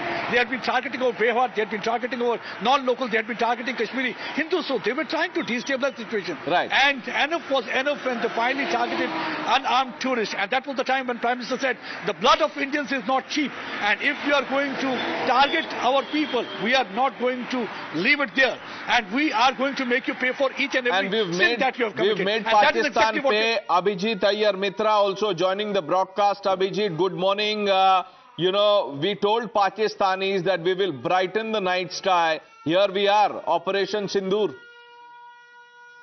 Yeah, so it's impossible to say how much damage. The one thing we know is that Bahawalpur compound, the mosque compound that had expanded significantly, has been hit. We have visuals from the ground on that. I'm afraid we don't have very good news coming from Kashmir. It turns out it's one of our own aircraft that we've shot down, that has been shot down. The pilot has been taken away in a stretcher, and there are no visuals allowed out of there. So, yeah. Abhijit, we have Pathitrit with us. Srinjoy is there, Major General Rajan Kochar, and we were discussing about the kind of weapon used? They believe that it could be the BrahMos because of its supersonic speed.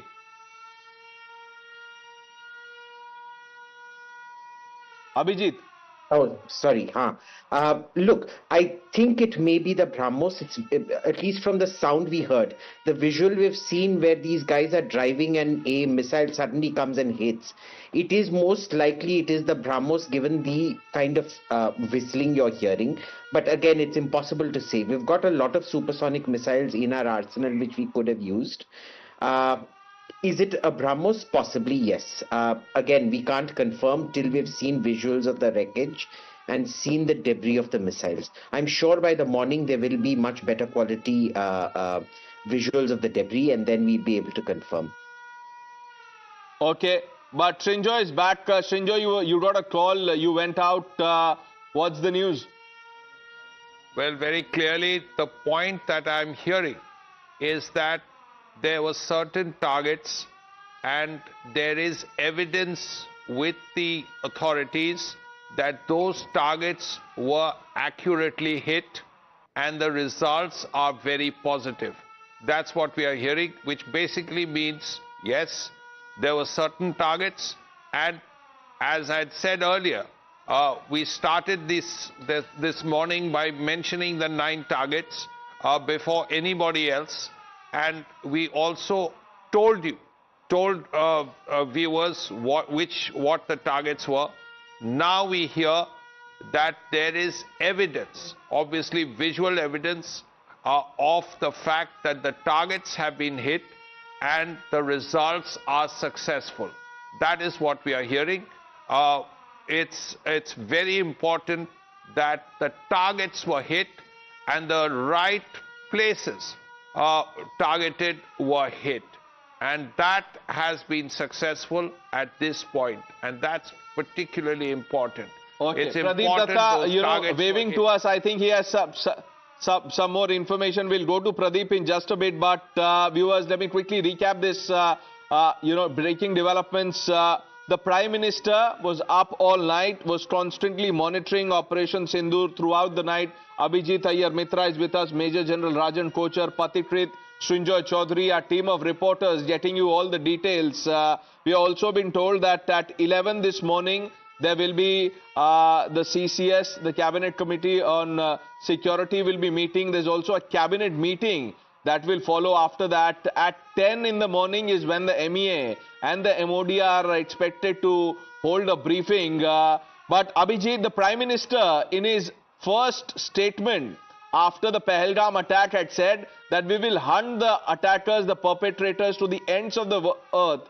And here we are. Before I come to you, I quickly want to, play out what the Prime Minister had said then. Today, from the soil of Bihar,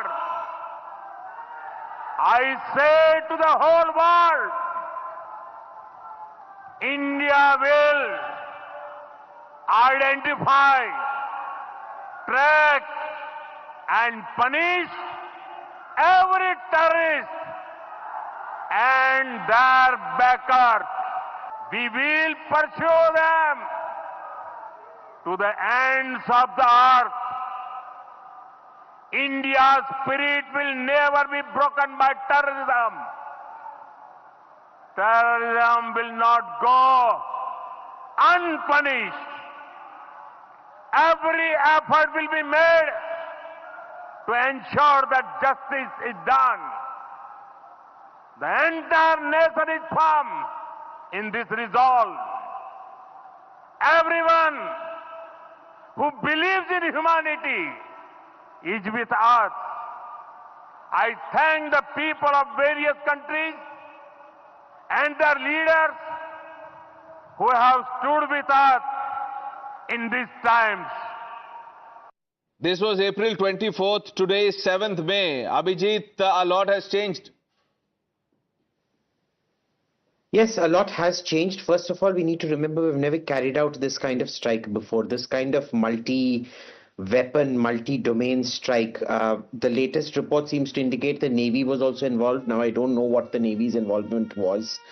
But for 9 places like this to be hit, unprecedented. We've been very precise. If you look at all the visuals coming in from Bahawalpur hospital, it seems only fighting age men have been injured. There are no visuals of women or children. There are some Pakistani accounts putting this image of a dead child out. It is impossible to confirm if it is from here. Only all the visuals I'm seeing from Bahawalpur are all fighting age men. So we've clearly targeted very well. It's clearly terror targets, because we've said very clearly we've not targeted the military, we've only targeted terror targets. So that's all we can say for the time being now. I don't know how the Pakistanis are going to react, because Shehbaz Sharif has said this is an act of war. Now, does an act of war equate to a declaration of war? I don't know. But it shows you that they're not treating this with the emergency it requires, because technically their cabinet should have gone into a meeting today. They are saying they're going to go into a meeting tomorrow morning. So clearly even they are not sure about what they want to do. Let us see. I think we will get a much clearer image in the morning. No, you're right. No point jumping the gun.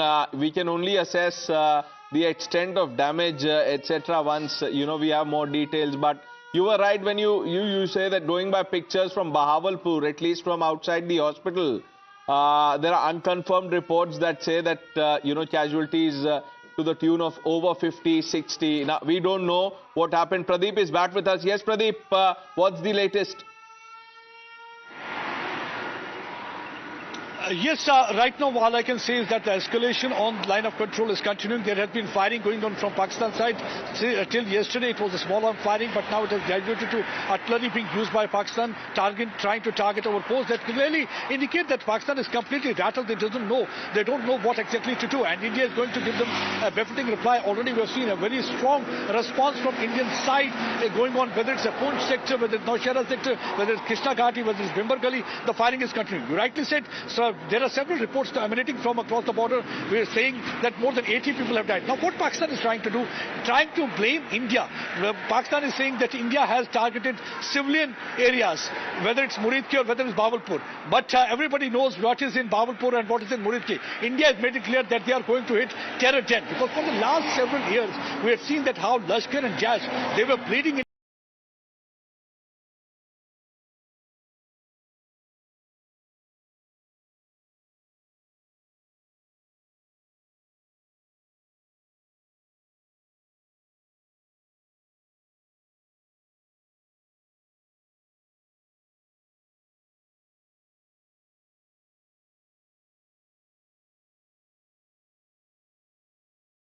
India, 1,000 crore, they were trying to...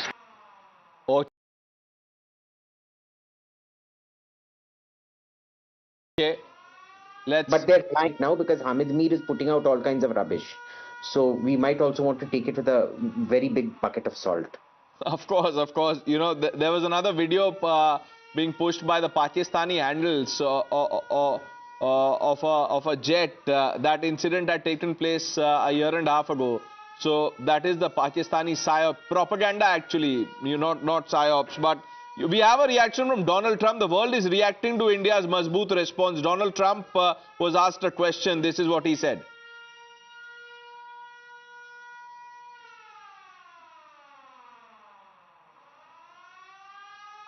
And the door.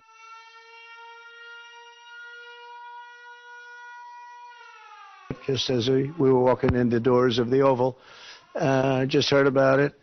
I guess people knew something was going to happen based on a little bit of the past. They've been fighting for a long time. They've been fighting for many, many decades and centuries, actually, if you really think about it. No, I just hope it ends very quickly. Okay, Abhijit, I'm just coming to you. Tejshri, our colleague is now joining us. Tejshri, bring us up to speed.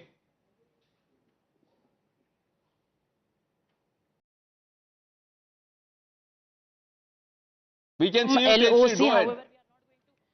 The location from where we are reporting right now. We will not tell you the location from where we are reporting right now, but definitely it is one of the closest location to the LOC, and in the pictures we'll try to move forward and show you that what's happening here. Remember that after Operation Sindoor, Pakistan is desperately now trying to violate the ceasefire. Not just that, but also in fact trying to attempt attacks, and this is a failed attempt by Pakistan. You can see that how this entire area was targeted by Pakistan, but definitely the Indian defense system has struck back, and in fact they were able to control the damage there. This is the area from where we are reporting right now. These are the live pictures that we are giving you from the LOC. However, there is no damage, no casualty in this area, but we have been constantly showing you that how after India's strong retaliation after the Pahalgam terror attack, how India carried out the Operation Sindoor. 9 terror camps were busted, they were destroyed, and now in a desperate move, now Pakistan is trying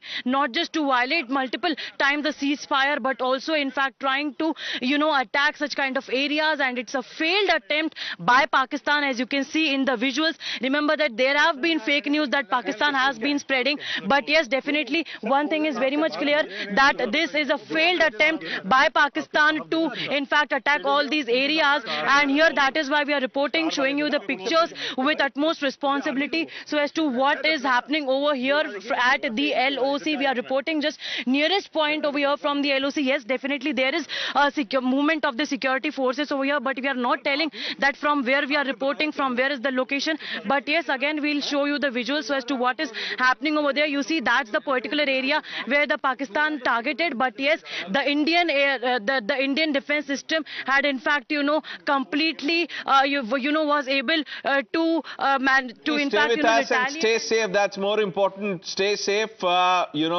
Amita is now joining us. Amita, take us through the 9 locations where we struck. And this is the news that everyone that has been waiting for has finally come, exactly when it comes to India striking at the heart of terror.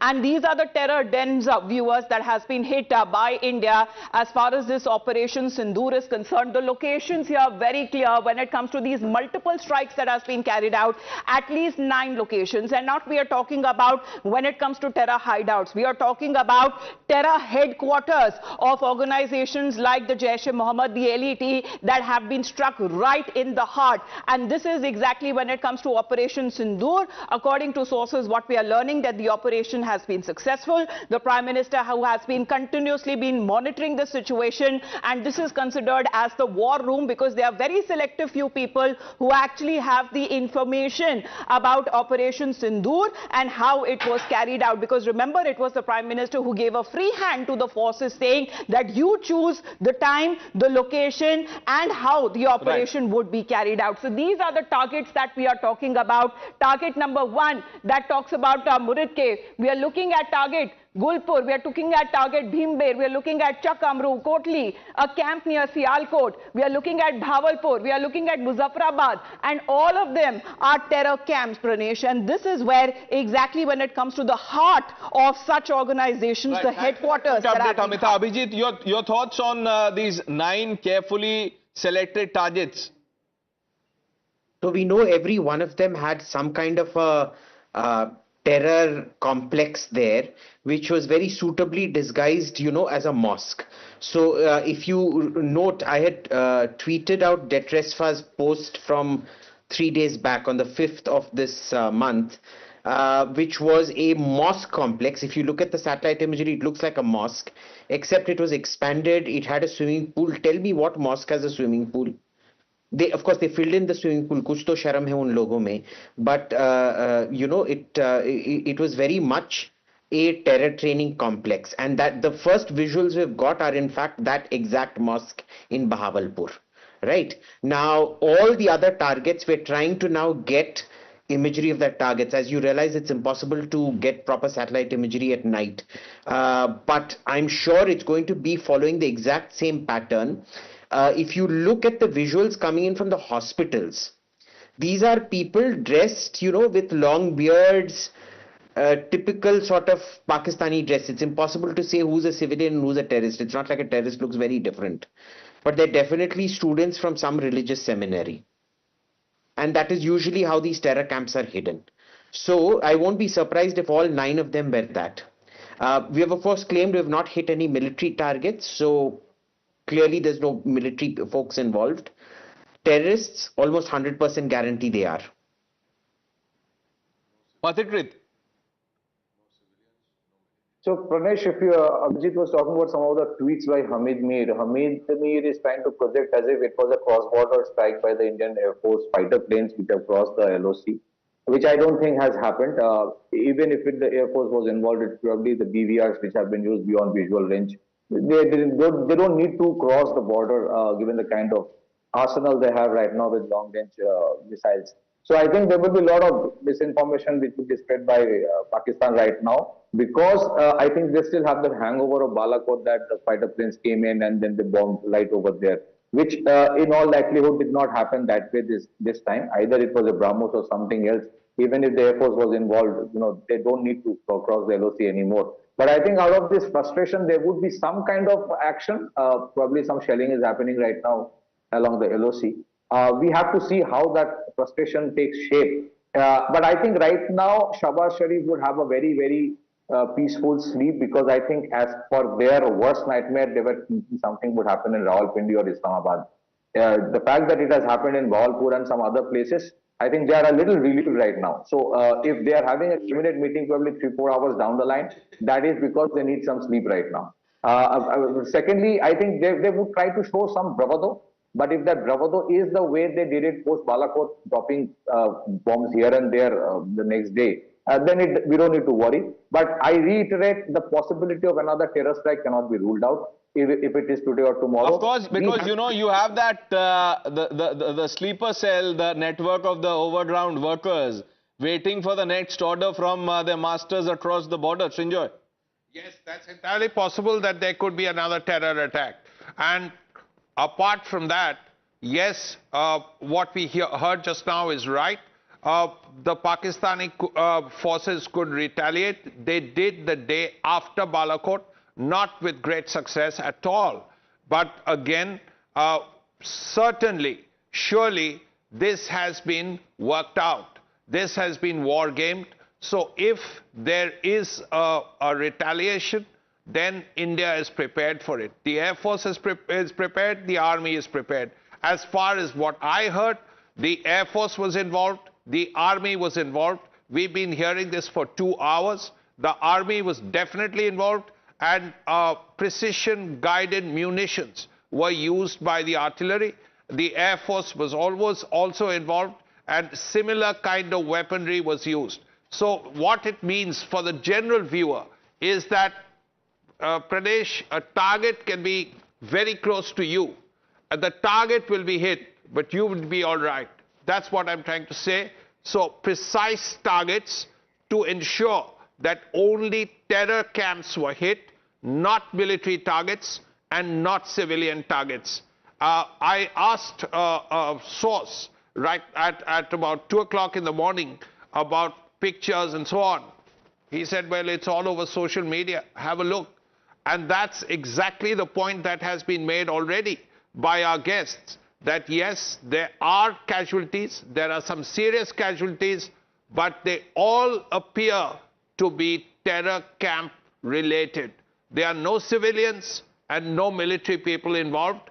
This was a precise attack on terror camps. And as we speak, Abhijit, look what Pakistan is resorting to. Only a country as foolish as Pakistan can do this. So the terror targets have been struck by missiles, and Pakistan has rolled out tanks on the streets. And as we speak, the DG ISPR, the propaganda arm of the deep state, has said that 8 Pakistanis have been killed, 35 have been hurt. Abhijit.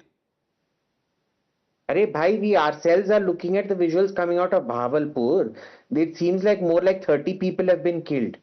What are they trying to listen? People these days have their own mobile phones and things, yaar. Kisko buddu banane ki koshish kar rahe hain? They think we're all gochus like them or what? And I don't know what those tanks are for. I'm looking at those tank visuals. All they're doing is they're destroying their own roads. First of all, you shouldn't be taking tanks on roads like this. It's going to destroy a proper concrete highway. So who is this in aid of? It's certainly, we are not getting threatened by it. We're laughing looking at this. They're only destroying their own roads. They don't even have money to last them 2 weeks. And they want to destroy the one good road that they have. Then they're taking it off and destroying their own pavements. What is this meant to be? Is this meant to be some maneuver to show that it can go from the road to the pavement? We already know tanks can do that. What is this in aid of? I'm just wondering what Ghochu saw fit to first do this maneuver, and second, the even bigger Ghochu who decided to take videos of this and pass this off as some kind of show of force. This is Pakistan's resolve of telling, their people that we have it in ourselves to hit back by, rolling out 1 or 2 tanks. Pradeep. A tank is 40 tons. Can you imagine what it will do to a road? That's what Abhijit is saying. Yes, sir. See, Pradesh, you're absolutely right. In fact, what Pakistan is right now resorting to their peddling lies. Because on one hand, their statement came that Indian Air Force has not entered the Pakistan airspace, and they fired from their own airspace and tried to target some of the locations there in Muridke, in Kotli, as well as in Muzaffarabad. And then now they are saying that there has been a dogfight. The 2 of the aircraft had been shot down by Pakistani Air Force. The question arises when they did not cross Pakistani airspace. They did not enter Pakistani airspace. So where is the question of the dogfight? So that clearly indicates that they are peddling lies. And if you can see that some of the tweets being put out by their journalists who are being sponsored by none other than Inter-Service Intelligence, they are saying that they are putting out pictures of MiG-21, and that MiG-21 had crashed 2 years back in Moga. They are saying that this happened in Akhnu region. So see how they are continuing with that false fake narrative, because they want to demoralize our forces. Our forces are well prepared to deal with the situation. Already they have proved a point that last time also Pradeep, that's the thing. We are not getting demoralized. All this is meme material. Abhijit? Bro, this is so bad, it's not even worthy of being turned into a meme right now. It is sub-meme material. Iska to main meme bhi na banao. I don't know what they're thinking right now, but yeah, I mean, this is Pakistan we're talking about. But Abhijit, I'll tell you, before you joined, I asked Patitrit, I asked Srinjo, I said, what happened to the Chinese technology capability that, Pakistan was boasting of? What happened to the Chinese radars? Well, I don't know. With the Chinese, with Chinese technology, if you see what happens with MG and things like that, they apparently spontaneously combust on Indian roads. So imagine how their radars are. So, like as the car, so the radar. But yeah, look, that's all I have to say on this topic. Okay. Okay. It also depends. You can have something very high-tech, but how do you know how to use it properly? That's also something that has to be kept in mind. If you can't use the stuff properly, what's the use? True, they may not have known which button to press. They may not have spares. See what is happening. They may not have spares. The maintenance may not be that good. Yes, we've been hearing that these radars and the AD systems have been running all for a fortnight. They've been on. Okay, so just stay with us. Amita, take us through the pictures we have so far.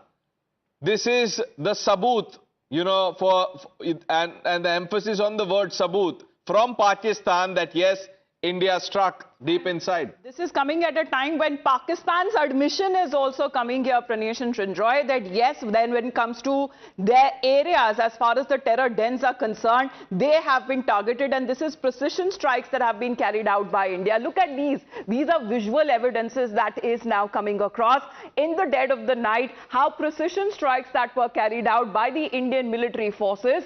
And we are looking at these pictures that are now coming in from multiple locations that we pointed out, and these are precision strike viewers that are carried out as far as these multiple strikes are concerned. And the biggest of all is the admission that is now coming from Pakistan that yes, India has struck when it comes to these terror hideouts, these locations, these headquarters that are now considered. What would be exactly happening from here on? Of course, when it comes to the details of this Operation Sindoor is concerned, very few people are in the know, and we will, as the time progresses, as the day builds up, get more information as to how this operation was carried out. Abhijit, what do you expect from, countries like Turkey, or I'm sure you've seen the OIC statement, but that was before the strike. OIC was best summed up by, I think, was it Zulfikar Ali Bhutto? He said the sum total of 50 zeros is 0. So, and I'm not saying this, Zulfikar Ali Bhutto said this. So less said about them, the better. Turkey, what can they do? You know what they do every year in terms of aid to Pakistan? They send one horrible Mehtar band, which is the old Ottoman bands. They send it to Pakistan National Day and they play the theme song from Ertugrul. All they've got is one little corvette. They couldn't find a proper ship to send to Pakistan. They had to send their smallest possible surface attack vehicle to Pakistan to wave the flag essentially. One corvette does not equal a military exercise. Let's be clear about that. What can they do? They'll send them some drones, but remember, you saw what happened with Turkish drones in Ukraine.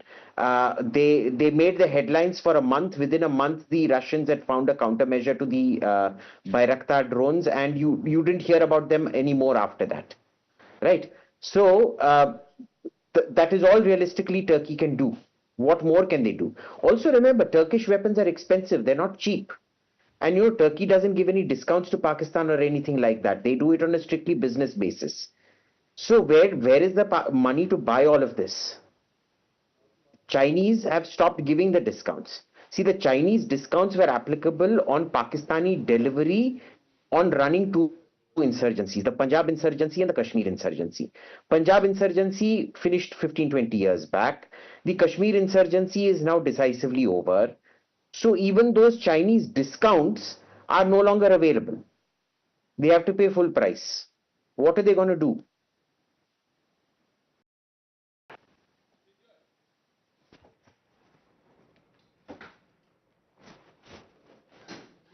You just heard, Abhijit, Pakistan does not even have the money or the men to operate the machinery that we're talking about. So, you have a situation where even if the Chinese gave them what we are being told, they don't know how it works.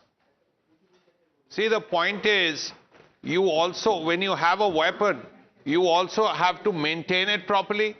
You also have to know how to do it properly. Yes, they have the ability, but maintenance levels, spares levels, at this point, with their economic situation, you would expect that maybe it's not top class at this point. This level requires, and especially if the radars have been running 24/7 for over 2 weeks, then very clearly there is going to be wear and tear. So if that is so, there is bound to be trouble.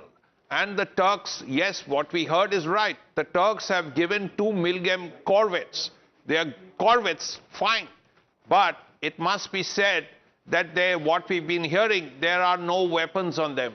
So what's the use of having a corvette that has no weapons on it? 2 OPVs have been bought by the Pakistan Navy. Again, they have no weapons on them. They are new ships. So 2 corvettes, 2 OPVs, offshore patrol weapons, no weapons. Quickly, Pradeep, Pakistani weapons have been making headlines for the wrong reasons for far too long. It's a legacy issue for them. Yes, Pranesh, because already there had been intelligence input that if we talk about the Pakistan artillery is something that can change the discourse of any war. And we have seen that their artillery is not going to last for more than 96 hours. There had been reports in this regard. If today they are opening artillery fire, I'm sure that after 4 days they will have nothing to fire upon except for pelting stones, what they can do on the line of control. But still, we should not underestimate our enemy. But one thing is clear, that with this kind of a precision punitive action, that Prime Minister Narendra Modi had been able to silence critics, and also he's going to silence all those terror-related elements operating from across the border. When I say silence critics, because there was a gang, Saboot gang, like they had been just out and they had been asking one question, where is the evidence?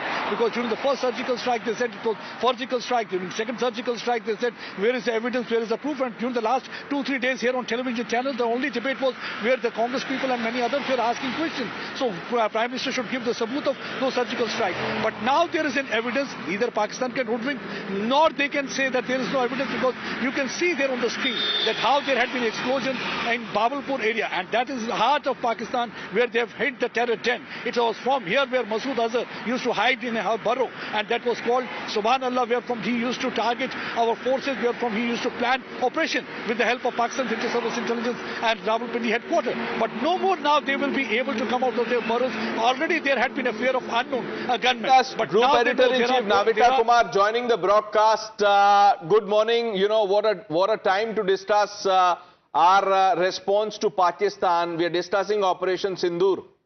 Absolutely. And Pranesh, yes, good morning to all our viewers. Good morning to our guests on the panel. Also, big Jai Hind to our forces that have made this successful strike. And this morning, it's as a proud Indian that we all sit here. We all acknowledge the yeoman service that our armed forces have done to this country, and the resolution with which the government has followed its agenda. It was Operation Sindoor that has been launched, and poignant name given to this operation. Remember, Pranesh, all the people targeted there were men whose religion was asked, and women lost their husbands in front of their eyes. And Sindoor, as you know, is the sign of a married woman. It is avenging that very, very big moment that they had to witness on their own, where their husbands were killed in front of them. And when they said, "Hame bhi maar do," they were told, "Go back and tell your government." And that is why Operation Sindoor brings in just so much poignance at this moment. Yes, it is avenging the massacre of Pahalgam, but at another level, it's a salute to the women who had to see this very, very heartless massacre of their family members, of their men taking place in front of their eyes. Good morning to you, Abhijit Iyer Mitra. You've been following what has been happening this morning, Abhijit. How do you look at these 9 targets, the choice of the targets, and the fact that this is the terror backbone? Our IAF planes have not crossed the border, but still liquidated these terror targets just in a brazen manner that Pakistan was defending them. India has decimated them. What's the message? The message is very clear. We're hitting all the terror infrastructure. The one in Bahawalpur is the one we have the best imagery of. This is a base we had identified some 3-4 days back on the 5th. In fact, we had tweeted out an image of this where there had been a very significant expansion. They even had a swimming pool there, which they were at least ashamed enough to fill in. I don't know why a mosque would require a swimming pool, but anyway, they did. Now, and there were also tennis courts and training areas out there, if you look at those visuals right now. So this is something we know about, because Bahawalpur, we've seen images from the hospital coming in. The damage is extremely heavy. From what we can see of those images, we're estimated around 30 dead in Bahawalpur alone. It all seems to be fighting age men.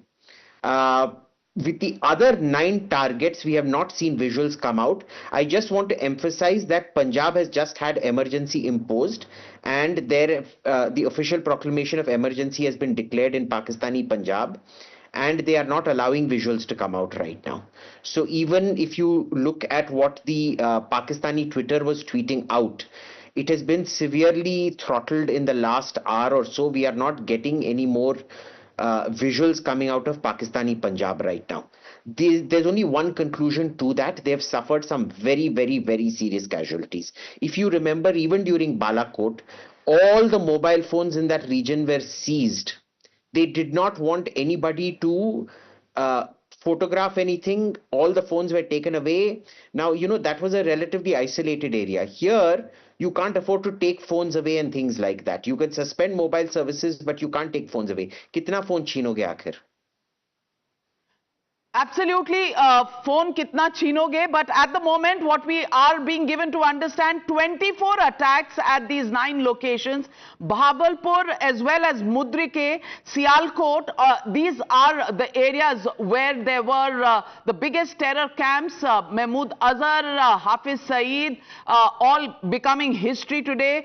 We're waiting for those confirmations. We are also hearing that our Air Force they have now targeted a Pakistani Air Force plane which had crossed the border, and that's been shot down. Are there any anything that has happened on the Indian side? Pranesh, can you give us details of any casualties on the Indian side?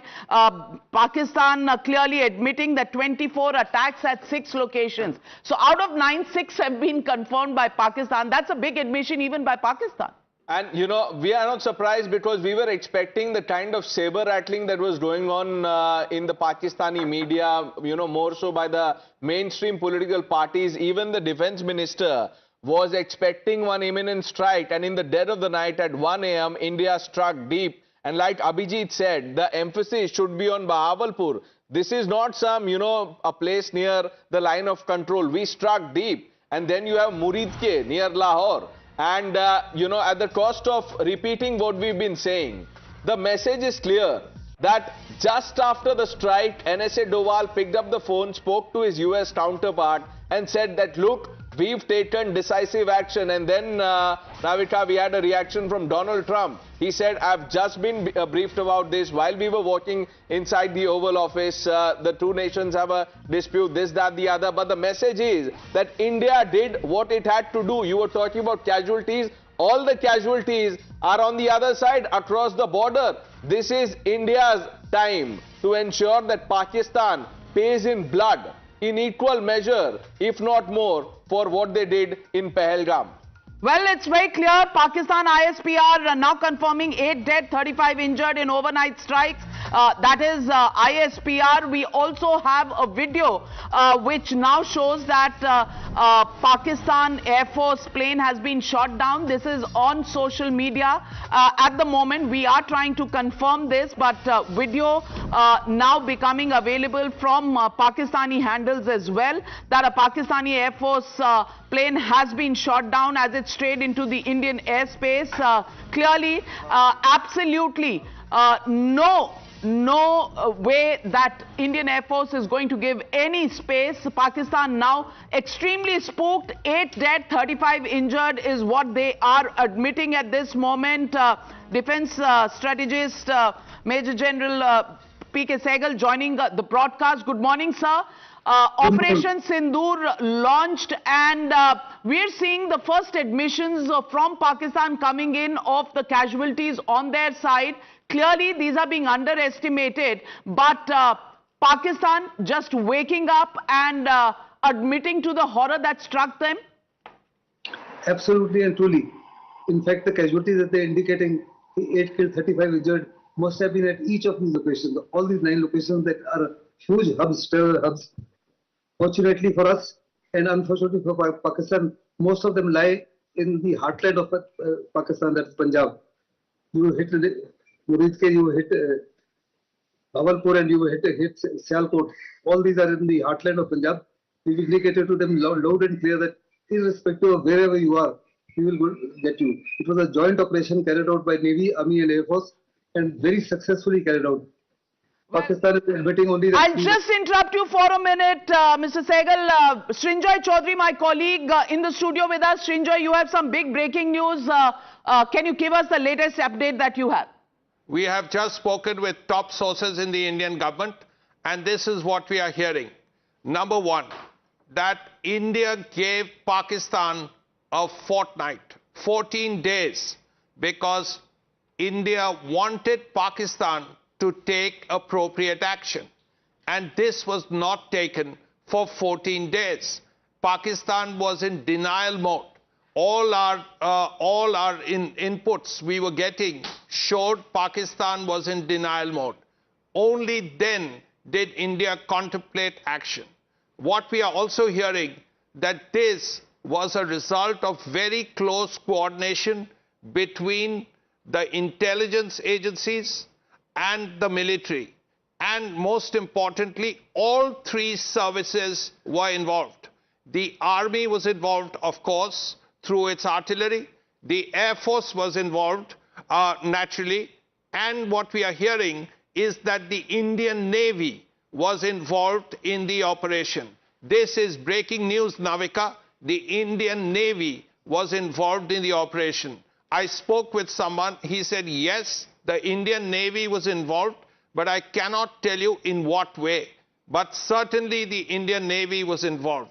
Absolutely, the Indian Navy, the Air Force, all of them being involved at this point in time, and visuals that we are getting, and Amita plays the latest visuals that are coming in, the first rays of the morning sun there, and what do we have that you can tell us in terms of updates on the losses in Pakistan? Well, absolutely, Navika, because the strike, the moment, the impact is something that it was India, that this is the dead of the night that we are looking at, that it was sunrise for Pakistan and their terror dens. The headquarters that this time that has been hit, and Pakistan doing its best as far as his propaganda machinery is concerned. But this is the point of attack and the impact that happens. We'll get you the exact moment when it comes to a Pakistani jet that was attempting to cross the Indian borders that was hit. This is the counter strike now being carried out by India. The Indian forces there protecting the borders. Even as we speak, the information that was coming from undisclosed locations across the LOC where there has been firing that has been taking place.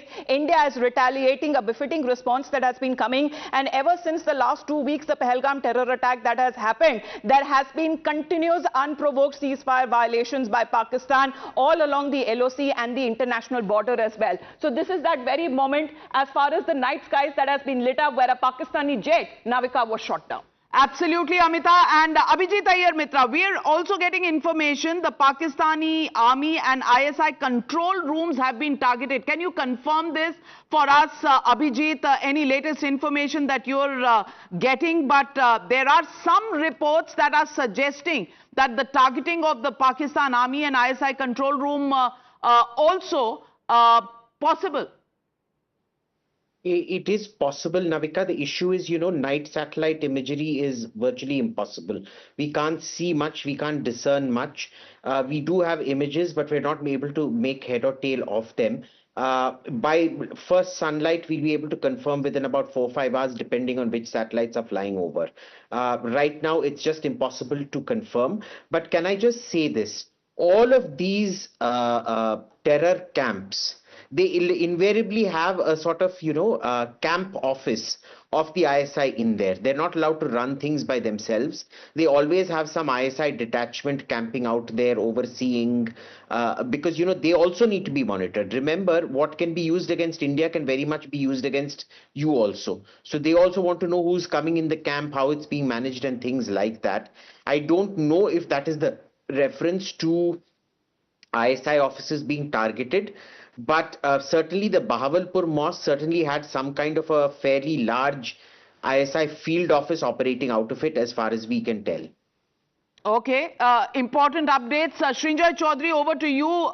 Do you have any more details of this precision strikes that have been carried out? Yes, what I've heard is that the initial report that has come in says that there is general satisfaction about the targets hit. First, the information related to the camps has proved to be accurate. Secondly, the weapons selected appears to have matched what was necessary. Third, the right targets have been hit and the right results have been obtained. So there is generally satisfaction with the fact that this has happened. Apart from that, on the diplomatic front, what we've been hearing is that, of course, all this planning took place with the Prime Minister involved. The 4 chiefs, the Chiefs of Defense Staff, Army, Navy, Air Force, Defense Minister, National Security Advisor, all of them have been involved.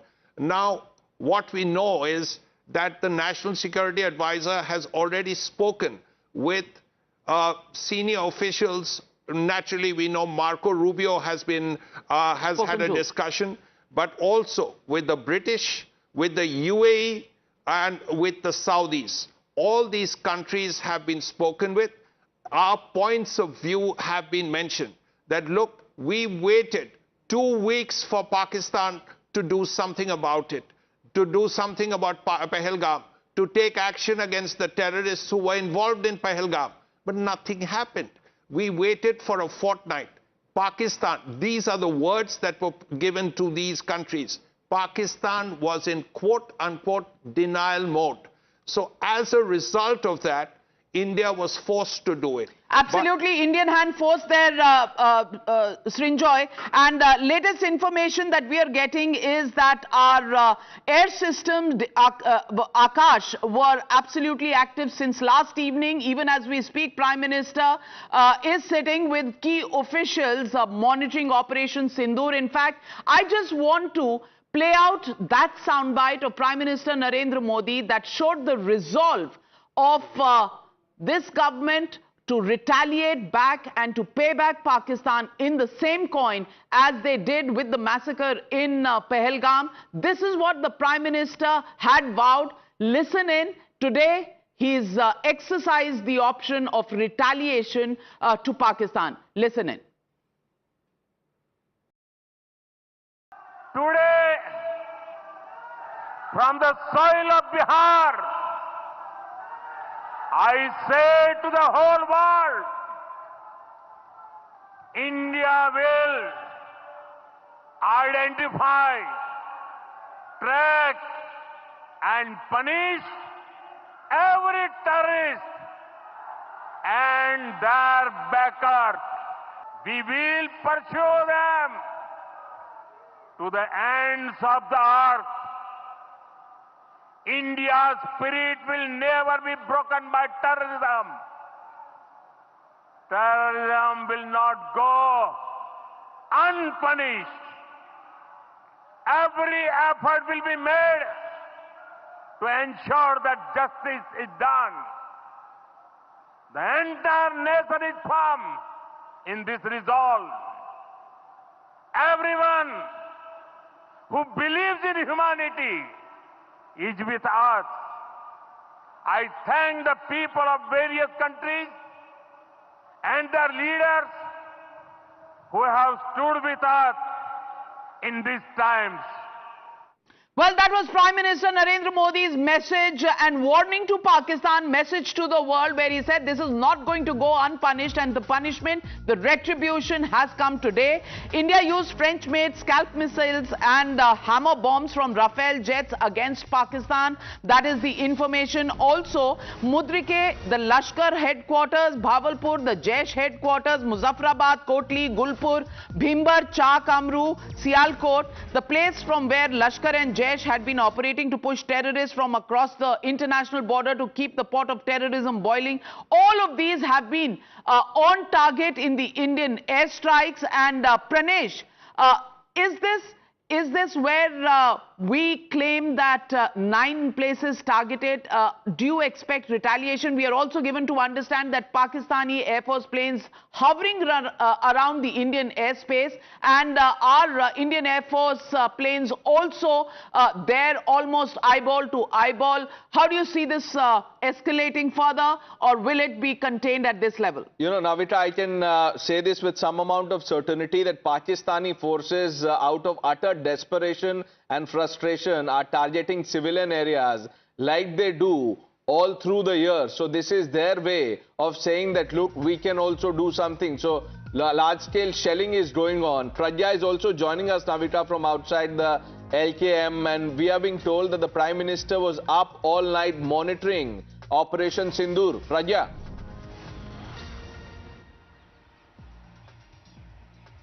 Absolutely, Pranesh, and it's a very, good news for India and Indians who are waiting for this Pahalgam attack to be avenged by the government. And what sources have told us is that Prime Minister monitored Operation Sindoor throughout the night, and all the defense our chief were there also. In fact, there were 9 successful targets that have been accomplished by the defense forces, and this is the information that we have got. That also, very smart strategy. We were supposed to have a mock drill today, and in fact everyone was waiting for that mock drill to be over, and then that there could be some action. We all were thinking, and in fact that probably was the thinking of the Pakistan as well. But in that particular the strategy in fact was to have attacked all the terrorists. I would say all the thikanas of the terrorists were demolished, and Jaish, and Prime Minister has said that we will target those who are the handlers. handlers, and these were the handlers. Those points that have been attacked by the defense forces, they were the root cause of the terror that have been propagated by Pakistan on the Indian soil. And we have targeted... Navita was, telling us the name Operation Sindoor is symbolic. While the name is symbolic and poignant, the strike is not. It is substantial, and this is something that Pak will never forget.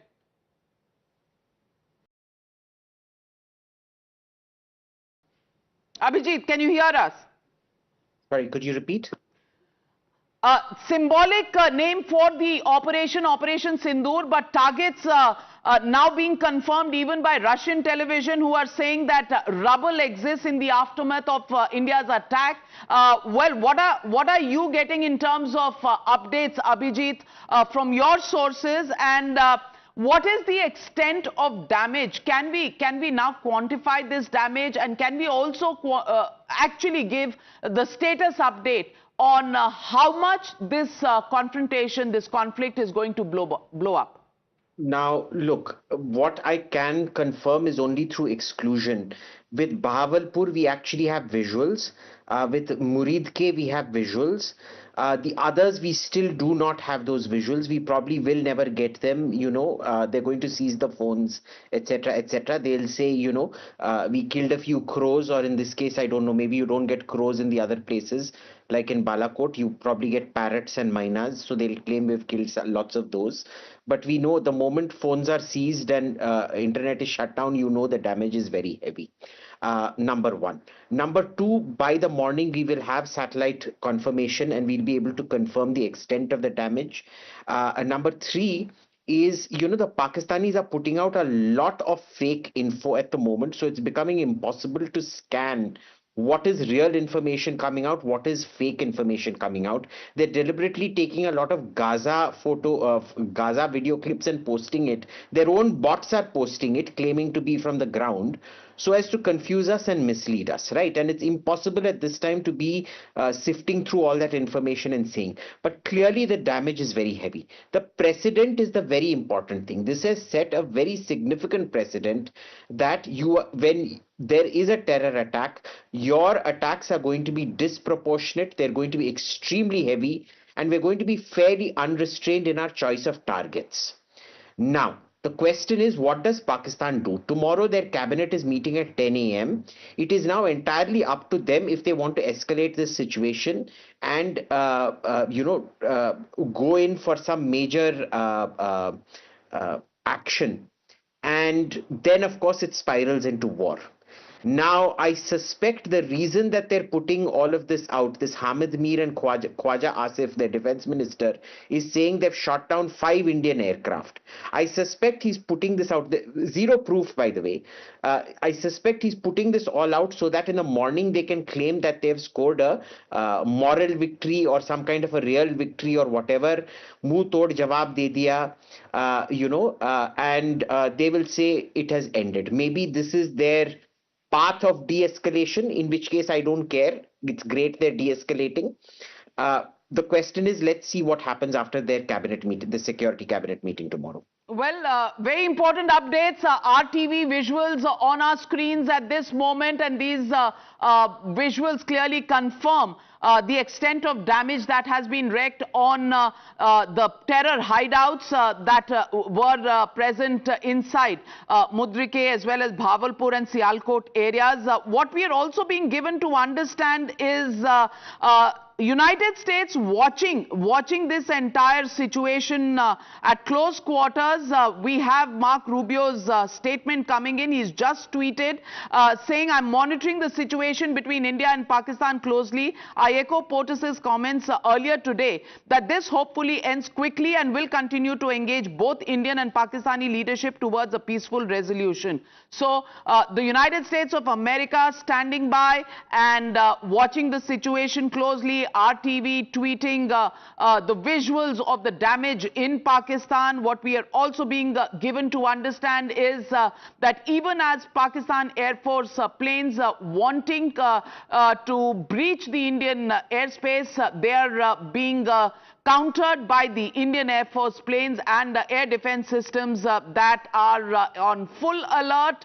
Well, Srinjoy, from here on, what are we expecting in terms of Pakistan's calculations and India's readiness to take on any threats from Pakistan? Very good question, Navika. I just spoke with top sources in the government, and they are saying that, well, we expect a retaliation. If Pakistan does retaliate, we are ready for it. And that is a very clear assessment, because all three services, as I told you, all three services were involved in the action. The Indian Navy was also involved in the action, as I just said.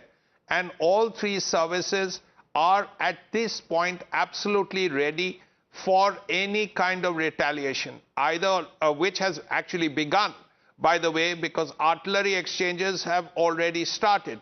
The Pakistanis began by breaking the ceasefire and targeted Indian positions. That retaliation has already begun, as is what I mentioned. India has already begun replying. But if there is further escalation in terms of use of the Air Force, as happened after Balakot, well, India is ready for it. You've already mentioned that Pakistani jets are hovering around. Well, we have a combat air patrol ready, so that is not going to be a problem. But if there is an escalation, it has been war-gamed, is what I've heard from top sources, and we are ready at this point to deal with the escalation. Jab escalation hoga, to hum dekh lenge. That is a point that has been made. What Sindur has said, and what you asked about Marco Rubio, and let's bring up that statement on our screen so that our viewers get what we are talking about. He says, I'm monitoring the situation. So this is Trump administration telling Pakistan that, look, we will not do anything because it does not take very much or, too long for Trump to say anything. He could have said that we condemn this is not right, this, that, the other. But they are saying, and this is what Trump also said, that we hope this ends quickly. It ended quickly. The strikes began at 1. And Srinjoy, it ended in about, what, 10-15 minutes? So Pakistan can go to the United Nations, can call up the US NSA and the Secretary of State. But this is subtle messaging, powerful messaging. The points have been made. Like, as I mentioned, we have told the Americans, we have told the British, we have told the Saudis, we have told the UAE and one or two other countries that, look here, we waited for 2 weeks. We waited for Pakistan to take any action after this killing. And quote unquote, they were in denial mode, which is why we had to do it. And those are visuals that are coming out from outside a hospital in Bahawalpur. This time they can't claim that there were trees and crows that were busted in Pakistan, Pranesh. And Abhijit, these visuals of the activity outside the hospital clearly show the damage is big. Right in the middle of the night, Pakistanis thronging there in huge numbers. The damage has been big and Pakistan having to admit that India is struck where it hurts them. Absolutely. Look, there's no way they can escape this. You know, the thing about Balakot was it was a remote location in the middle of nowhere. All these targets that have been struck today have been very visible targets. You know, you can't say that we hit a chicken coop or a parrot cage or, you know, some floating midget circus or something like that.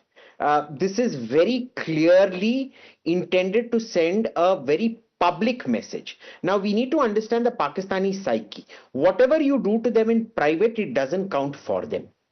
जब तक public में उनका नाक नहीं रगड़ा जाता मिट्टी में, they don't count it as having scored anything at all. These visuals really serve as public humiliation where they can't now claim that it was crows that got killed. That is the most important thing. So we need to understand the impact this has had on the Pakistani psyche. Absolutely, and from what we are getting from our sources, the Indian side extremely happy with the results so far, satisfied with the results. everything going as per plan. That had been made on the drawing board. As you know, there had been a flurry of meetings in the Prime Minister's office. There were the 3 defense chiefs, there was a defense minister, the national security advisor meeting the Prime Minister at least on 2 occasions yesterday, followed by several other meetings that were taking place. And clearly, with all that activity, with the announcement that a mock drill would be carried out for the civilian defense today, a heightened level of alertness across India. At the moment, sources saying Indians extremely satisfied with the way things have gone. Updates coming in: Qatar Airways suspends flights temporarily to Pakistan. Also, what we are getting to hear, Air India stalling flights to Jammu and Kashmir for the moment, holding out the airspace there, not quite conducive to passenger aircrafts landing and taking off. We are getting these updates. Rajnath Singh, Defense Minister, they're tweeting Bharat Mata Ki Jai, and look at the manner in which Indians have come out to celebrate. Sonu Nigam, घर में घुसकर मारा है, कब्र तुम्हारी खोदी है, भारत की गद्दी पर बैठा बाप तुम्हारा मोदी है, समझे बेटा Pakistan.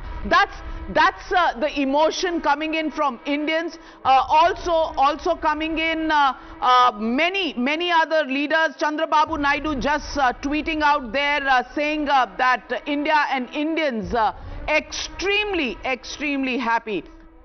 Well, we are looking at those visuals where we can see some movements. Amita, if you can take us through, and Pranesh. Let's quickly bring in, before Amita comes in, let's quickly bring in Tejshri. Tejshri will tell us how the cowardly Pakistani Rangers have been pounding civilian areas. Tejshri. Well, yes, absolutely. Let me tell you, we are reporting from one of the closest LOC. We will not disclose the location because of the security reasons. But after Operation Sindoor, definitely Pakistan, in a desperate move, has been making such kind of failed attempts. You can see in the visuals that what kind of failed attempts the Pakistan has been making. Remember that this is definitely a civilian area, but there is no, in fact, injury, no casualty in this entire area. In the visuals, you can see what we are being told by the villagers was that this entire, there was a failed attempt by Pakistan around 2:30 AM in the midnight, and last night they have yet another desperate attempt to provoke India by launching multiple infiltration bids across the border here from where we are reporting right now, hoping to create a chaos. Pakistan wanted to create a chaos, but it was a failed attempt because Indian army was not just prepared, but it was waiting for such kind of attempt by Pakistan to make such kind of attempt, which was a failed attempt. Definitely Indian army has retaliated well, and in fact we will also show you the visuals from this particular village we are reporting right now. The Bharat Mata Ki Jai chants, and they all were hailing Operation Sindoor. Not just that, but the villagers are celebrating over here. So we will also try to move forward through to this area because of the location, because of the security reasons. We are not showing you we are not telling you the location, but we will once again show you the visuals on my left hand side. Amit ji, if you can show those visuals so as to what is happening over there. Amit ji, pan the camera and show the visuals over there, that how a failed attempt that was made by Pakistan over here. And we'll also speak to the villagers who are in fact stating that what kind of failed attempt it was. Not just once but multiple times Pakistan tried to target this particular area. This is certainly a civilian area as well, and in fact we'll also speak to the villagers over here. आप लोगों में कितनी खुशी है operation सिंदूर? भारत माता की, भारत माता की, भारत माता की, इंडियन आर्मी जिंदाबाद, इंडियन आर्मी जिंदाबाद, इंडियन आर्मी जिंदाबाद. कितने खुशी हैं आप लोग? बहुत खुशी है, हमें बहुत खुशी है. हम बड़ी उम्मीद रखी हुए थे कि भारत मकबूल जवाब देगा. और अटेम्प्ट था पाकिस्तान द्वारा रात को यहाँ पर पूरी तरह से फेल किया गया, जिस तरह से ऑपरेशन सिंदूर हुआ. फेल पाकिस्तान को मुंह तोड़ जवाब दिया है इंडियन आर्मी ने. ये पूरा यूथ हमारा अखनूर का, हम बॉर्डर एरिया में रहते हैं, हमारे सभी भाई जो हैं फौज के साथ खड़े हैं, अपनी सेना के साथ कंधे से कंधा मिला के खड़े हैं. जहाँ भी फौज को जरूरत होगी हम वहाँ पहुंचेंगे. किस तरह का जोश है फिलहाल यहाँ पर LOC पर? बॉर्डर का आखिरी विलेज है ये. बहुत है. क्या कहना चाहेंगे आप सब लोग? हम इंडियन आर्मी की जय बोलेंगे. So in fact, you know, these villagers over here, they all are happy, and in fact, in a desperate move, Pakistan tried to, you know, attempt attack in this particular area, but it was definitely a failed attempt. Here, these all villagers are in fact hailing Indian Army. आप क्या कहना चाहेंगे, किस तरह से यहाँ पर जश्न मनेगा? अब अच्छा ही माहौल है, अभी डरने की जरूरत नहीं है. यहाँ पे जो हुआ तो रात को हुआ था जी. हमको भी 1:30 बजे के करीब हुआ. यहाँ पे जहाज की लैंडिंग हुई है और यहाँ पे जहाज गिरा हुआ है तो धमाका हुआ. So you can see over here that how the sloganings are being done over here.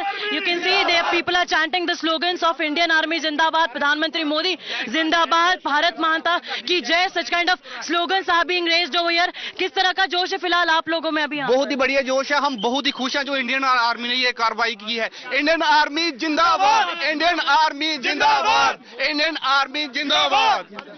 So you see Indian Army Zindabad, just these slogans can be heard over here at the LOC, just few kilometers away. There's Pakistan, in fact, where India has targeted nine of these terror camps, and here the villagers have gathered chanting the slogans of, Indian Army Zindabad, Bharat Mata ki Jai, a failed attempt of Pakistan. On my left hand side, come this side, Amitji will show that what kind of failed attempt it was by Pakistan over there, and Pakistan had been attempting this particular moves after this Operation Sindoor, what we were told by the villagers as well, and our security forces were completely active over here. They acted with precision and power, sending a strong message that this is not, that you cannot mess with the Indian Army, you cannot mess with India. Remember that Pakistan is resorting to these low-grade desperate tactics because it knows that it has lost the strategic narrative now, and every time they try this, India responds not just defensively but offensively. This is important to note that India has responded in an offensive way. That's why in fact the villagers also have gathered over here. Next in fact, now there was a fire in this area. The fire however has been doused off. Well, now we'll have to see that how villagers have been saying that they will be celebrating this entire move of Operation Sindoor by India. Back to you. Congratulations to you, congratulations to Indians standing there, and at this moment, what a moment of pride. It has been a success as far as the intelligence of this operation is concerned, and Pranesh and Srinjoy, the most important thing at this moment is to understand that Shahbaz Sharif, the Prime Minister of Pakistan, had called a national security meeting at 10 a.m. this morning. Well, beauty sleep spoilt for Shahbaz Sharif because Prime Minister Modi ne literally neende chhin li hai.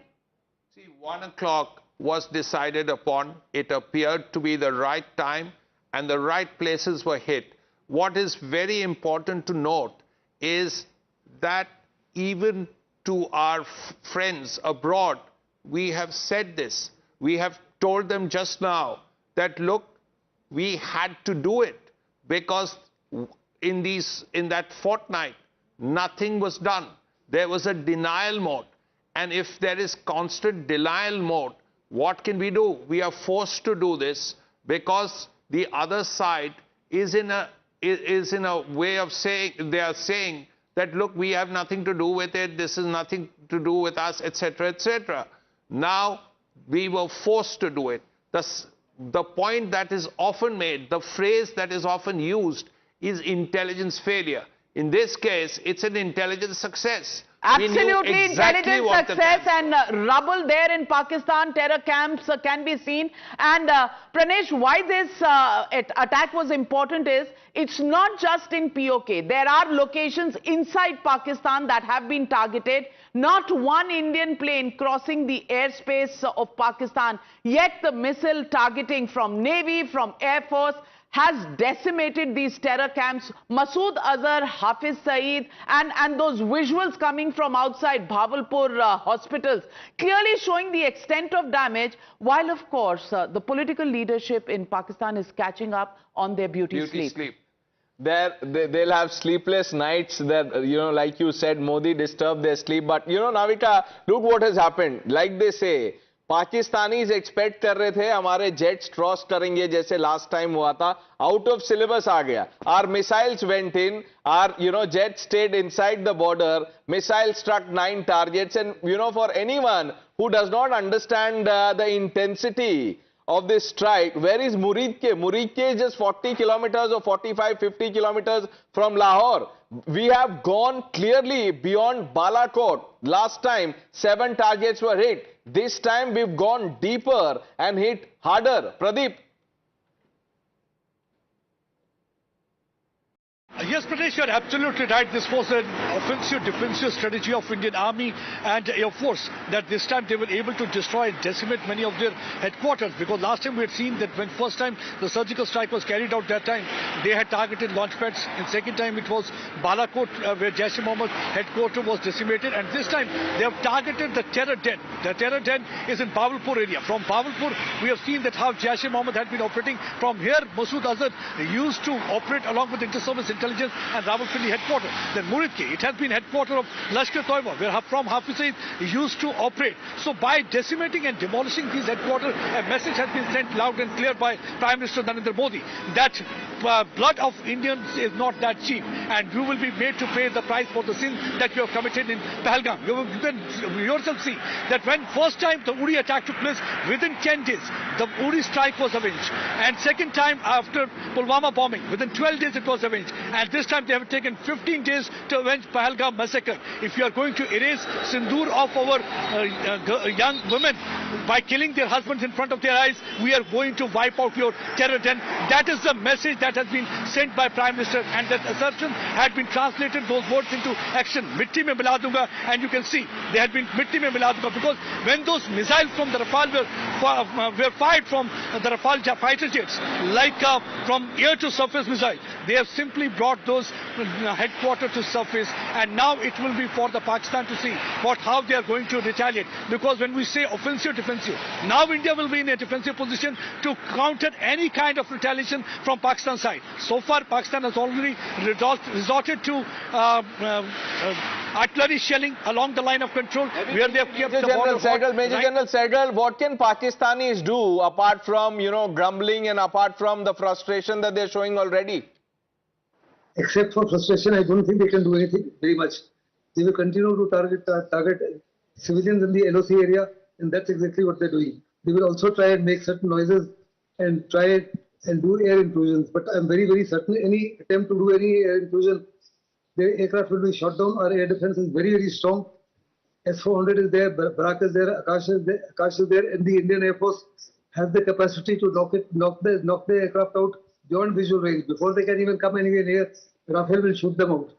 And any attempt by Pakistan to do so will be met with a stronger response by India. India's strike was very effective, very measured, very focused, non-escalatory, and exceedingly successful. We've been able to achieve everything what we went out to achieve, and Pakistan continues to be rattled, but they're bound to react, and they're bound to react violently. We are absolutely and totally standing by for that retaliation. We will give them a bloody nose once again and several times over. Well, yeah, that's right. And at the moment, information that we are getting is that all our pilots of the Indian Air Force are counted for. What we are also being told at the moment is that India has wreaked damage on Pakistan and their terror hideouts, in fact headquarters, shots of them being burned down coming very, very thick and fast, and confirmations coming in.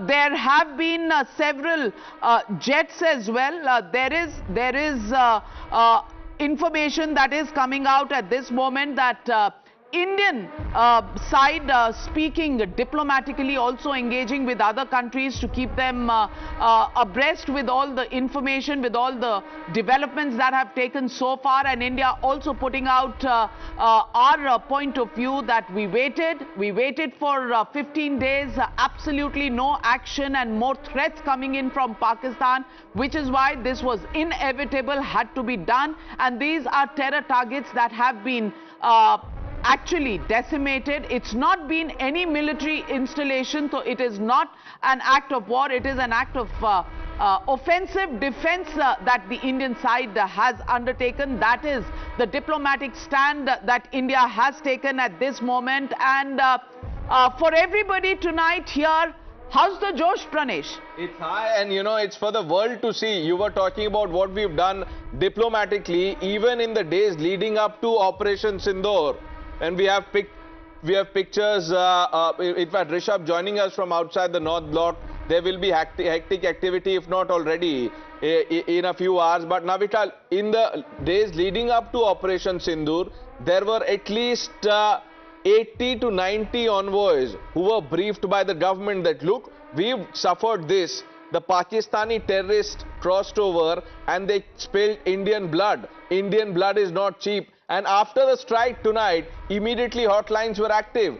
NSA Doval spoke to his counterpart, the Secretary of State, also Marco Rubio. And then we were told that Indian officials spoke to their counterparts in UK, in Russia, in UAE and Saudi Arabia. And what should we, say of France? Because French weapon has been used to punish Pakistan. Sinjoy. Yes, undoubtedly. The point we are making again and again is that from the other side, there was silence, or worse, your people come in and kill 28 Indian citizens, and you do nothing about it for a fortnight. We were forced to do this, is the point that we are making. And this is something we have told all our friendly countries that, well, this is something we didn't want to do, but the other side did absolutely nothing. So if these people are in denial mode, then we have to do what we have to do. And what we are seeing is that the intelligence was there, the operational plan was okay, the weapons used was synergetic, and everything has been successful. The operation has been successful is what we are hearing. So that point is also being made, that look, this was something that was, as Navikas had said just now, this offensive was keeping in mind our defense. This is not something that was we had wanted to do, but this is something we were forced to do. And pointedly this time, Muridke, Bahawalpur, forget about the fact that they are terrorist areas, terror headquarters. Think of where they are. They are not in PoK, they are in Pakistan. Absolutely. And this is in front. Sinjoy, at this point, no time to make any political statements, but for the ecosystem, probably a 30-second silence, who were daring the government, the government to take action, a 30-second silence for them, because the ecosystem literally has been silenced today with the action. And I want to put out here the fact that India has always acted every time there has been provocation. Uri, and then there was surgical strikes. Time gap, 10 days. Pulwama responded to by Balakot airstrikes. Time gap, 12 days. Now, Pahalgam, Operation Sindoor. Time gap, 15 days. That's been the swift track record of action, and this is what New India is all about. Prime Minister Modi leading from the front, the defense forces full of confidence at this moment to take on their enemies. Yes, it has been a success. Is this the end? Will we see more of these strikes over the next few hours and days is the big question. Rishabh, what are your sources telling you? What about the diplomatic overtures that are taking place? Countries being spoken to, all seniors being kept in the loop, all countries being kept on the same page with India. Israel has already stated that Israel stands with India at this hour. We also understand Israel, Gaza engaged in an operation even as we speak. And Israel by our side, America looking at us very, very closely and hoping this will finish soon. Clearly the world stunned into taking India's side, Pakistan and its cries not really making the cut with the diplomatic success that it probably expected.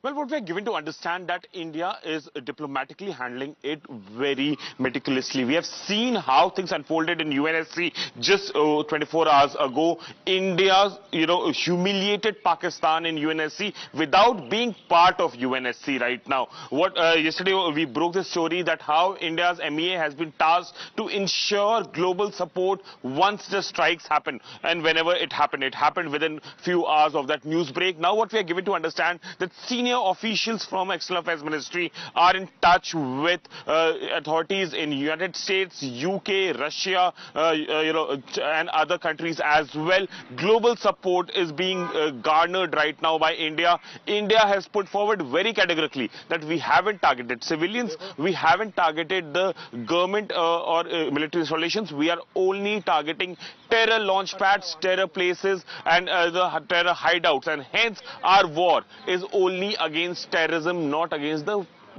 people of Pakistan or the government of Pakistan. So in a way, very categorically, India putting forward that this is a very precise strike that we have done, targeting the terrorists, and that's the reason that we are seeing that there hasn't been much of uproar over India's strike right now. Yes, statements have come in from the United States, but they are very measured.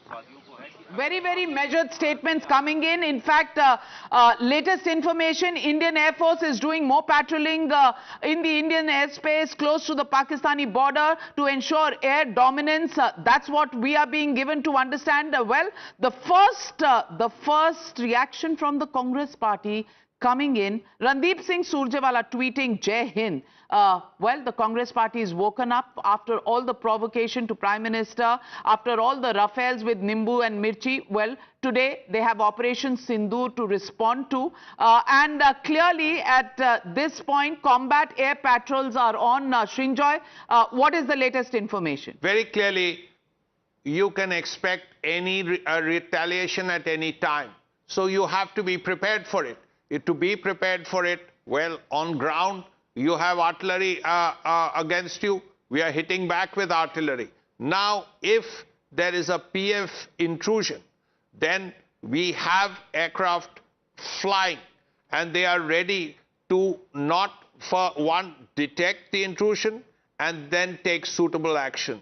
There are enough aircraft, and they are in place at this point to ensure that any intrusion from the air is detected and suitably combated.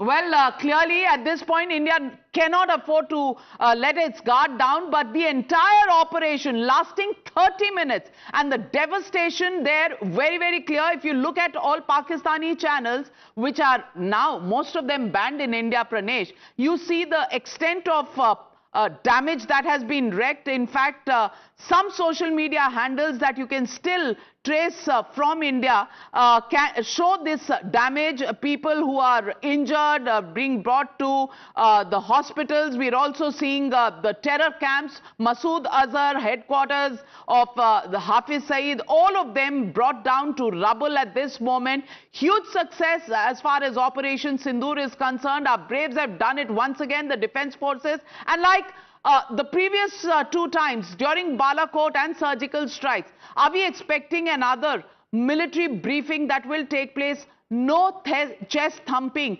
from the political leaders? You know, there is, I'll tell you what we are expecting. At 10 a.m. there is a briefing at the National Media Center. We have been told that there will be a separate briefing by the MOD. Then there's one by the Ministry of External Affairs. That's from 10 to 11. At 11, we have the PM chairing the CCS. And after that, the cabinet meeting will follow. To the first question you asked, Navita, about the extent of damage. I mean, just look at the pictures. And these are pictures not released by the government of India. These are pictures floating on Pakistani handles. Pakistan forced to admit the extent of damage. So, you know, this is, you know, they've got more than a bloody nose. And while mainstream Pakistani propaganda handles have been banned by the government, and, you know, that was a great move. There are enough Pak propagandists on social media who would have the world believe that, look, nothing happened. But for, you know, people like those who are saying that nothing happened, just the picture from outside the Bahawalpur hospital tells you the extent of damage. There are some reports unconfirmed at the moment, and I don't want to jump the gun, but those reports suggest that there have been at least 50 to 60 casualties in Bahawalpur alone. And the number of people, the ambulances, the people there, the panic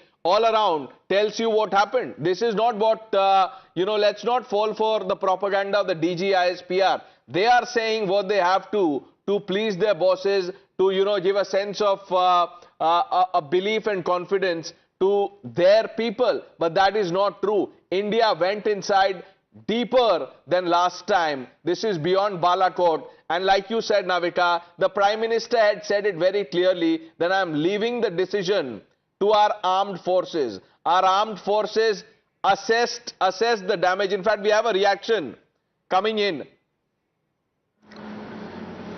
जब 22 अप्रैल को हमारा बच्चा शहीद हुआ वहाँ पे, तब भी हमने ऐसा कहा था, हमारे बच्चे के साथ जो बाकी के जितने भी लोग शहीद हुए, तभी मैंने कहा था कि नहीं, एक अब क्रांति आएगी हमारे देश में। और मुझे विश्वास था कि हमारे माननीय प्रधानमंत्री मोदी जी हमारी भावनाओं का, हमारे जो हम लोग एक दुख के दौर से गुजर रहे हैं, उन भावनाओं का आदर करेंगे और आतंकवाद के समूल नाश के लिए वो निश्चित रूप से बहुत कठोर कदम उठाएंगे। आज रात मुझे 2 बजे जब जानकारी हुई कि हमारी भारत की सशक्त सेनाओं ने उस आतंकवाद के समूल नाश का जो बीड़ा था उठाया था, उसकी शुरुआत कर दी है, तो मुझे लगा कि नहीं, अब निश्चित रूप से आतंकवाद का सर्वनाश होकर ही रहेगा। मैं बहुत धन्यवाद देना चाहता हूं माननीय प्रधानमंत्री मोदी जी को।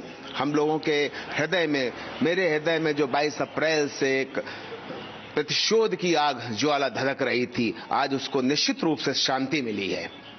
एक कहीं न कहीं सुबह को और जो पहलगाम में लोग शहीद हुए थे, जो निर्दोष नागरिक थे जी, उनको कहीं न कहीं एक सच्ची श्रद्धांजलि आज सरकार ने और सेना के द्वारा दी गई है। सच्ची श्रद्धांजलि है सरकार की तरफ से, सेना की तरफ से। और मुझे ऐसा लगता है कि नहीं, आज हमारा बच्चा जहां भी होगा, उसकी मृतात्मा जहां भी होगी, आज बहुत शांति और सुकून महसूस कर रही होगी। उसे बड़ी खुशी होगी, उसे बड़ा गर्व होगा हमारे देश की सेनाओं पर, हमारे माननीय प्रधानमंत्री मोदी जी पर। क्या चाहते हैं आगे से और सरकार से क्या मांगे, किस तरह की कार्रवाई आगे और होनी चाहिए? देखिए, हमारी सेना का जो कीर्ति है, पताका है ना, वो पूरे इतिहास उठाकर देखिए, पूरे विश्व में वो कीर्ति पताका फहरा रही है। आने वाले समय पर आतंकवाद के समूल नाश की वो कीर्ति पताका पूरे विश्व, पूरे ब्रह्मांड में फहराएगी। माननीय प्रधानमंत्री मोदी जी का मैं बहुत धन्यवाद करना चाहता हूं और मैं आगे ऐसा चाहता हूं कि जब तक ये आतंकवाद पूरी Well, joining us this morning is Smita Prakash, editor ANI. Good morning, Smita. Congratulations to all of us as Indians for the successful Operation Sindoor. 30 minutes decimation in Pakistan, and the beauty sleep still being caught on because the Pakistan Prime Minister had called for a security review meeting at 10 a.m. in the morning. Would that even be necessary now, Smita?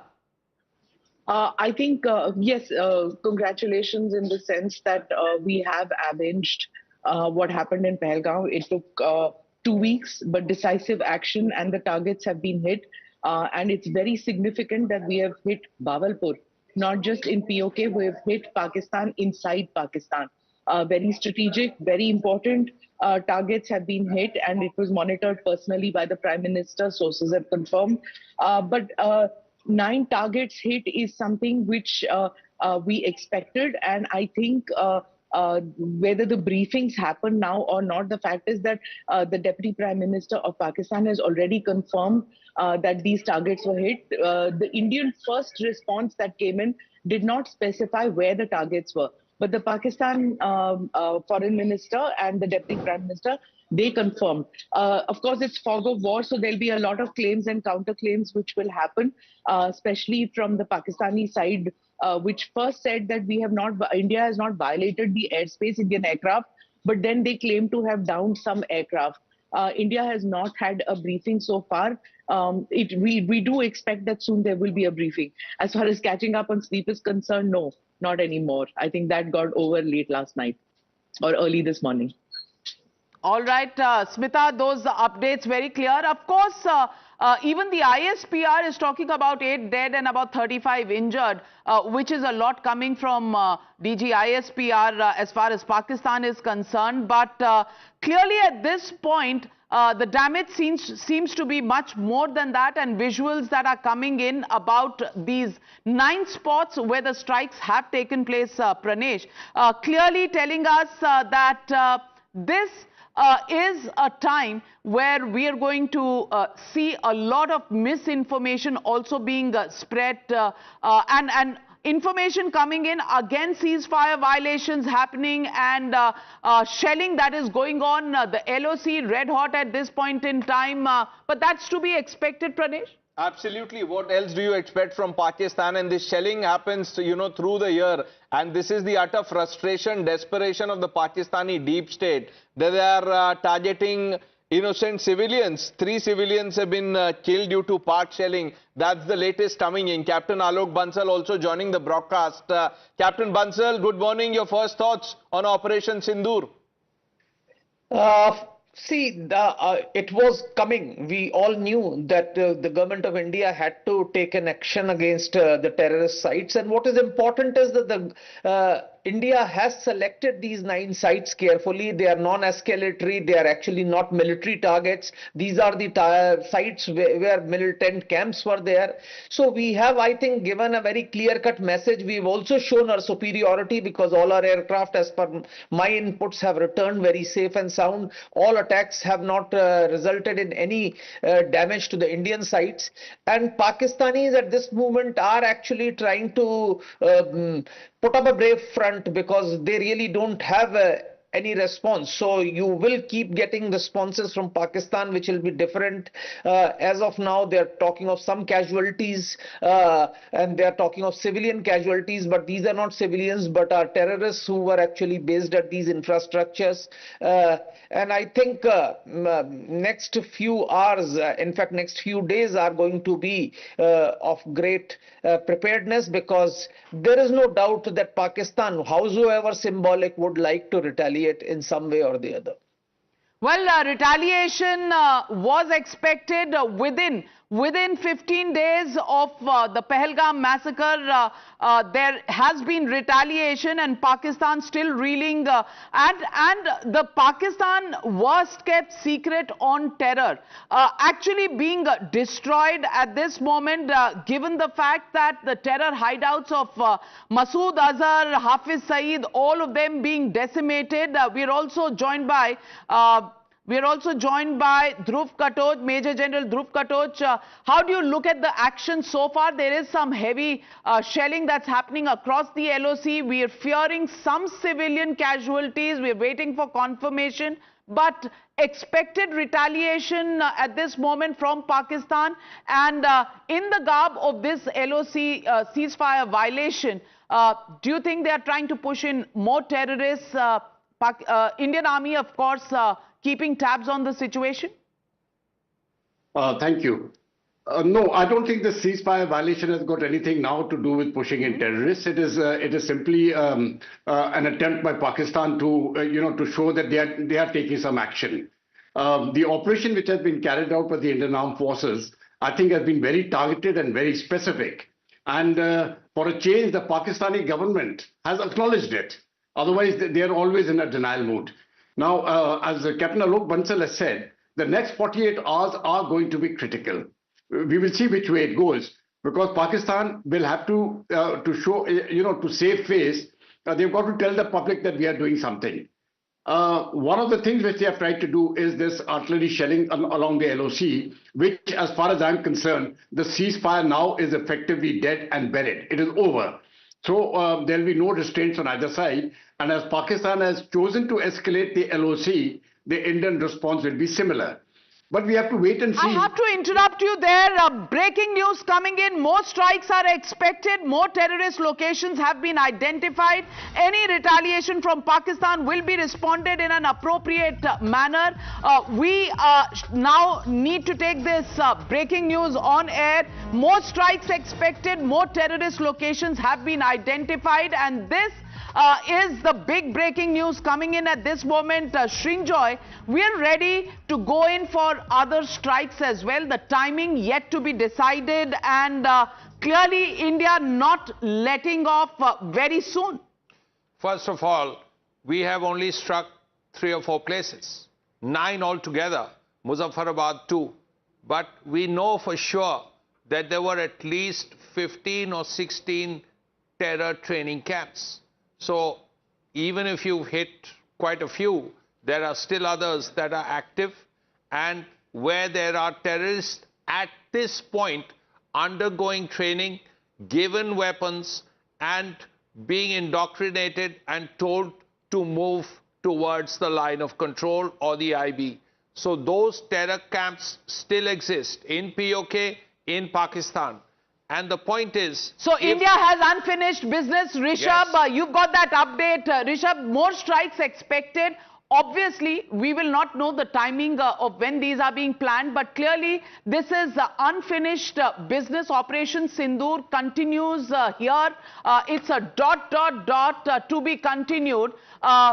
Clearly, the intelligence apparatus has done a meticulous planning of which locations to go in for in phase 1 and which will be taken on in phase 2.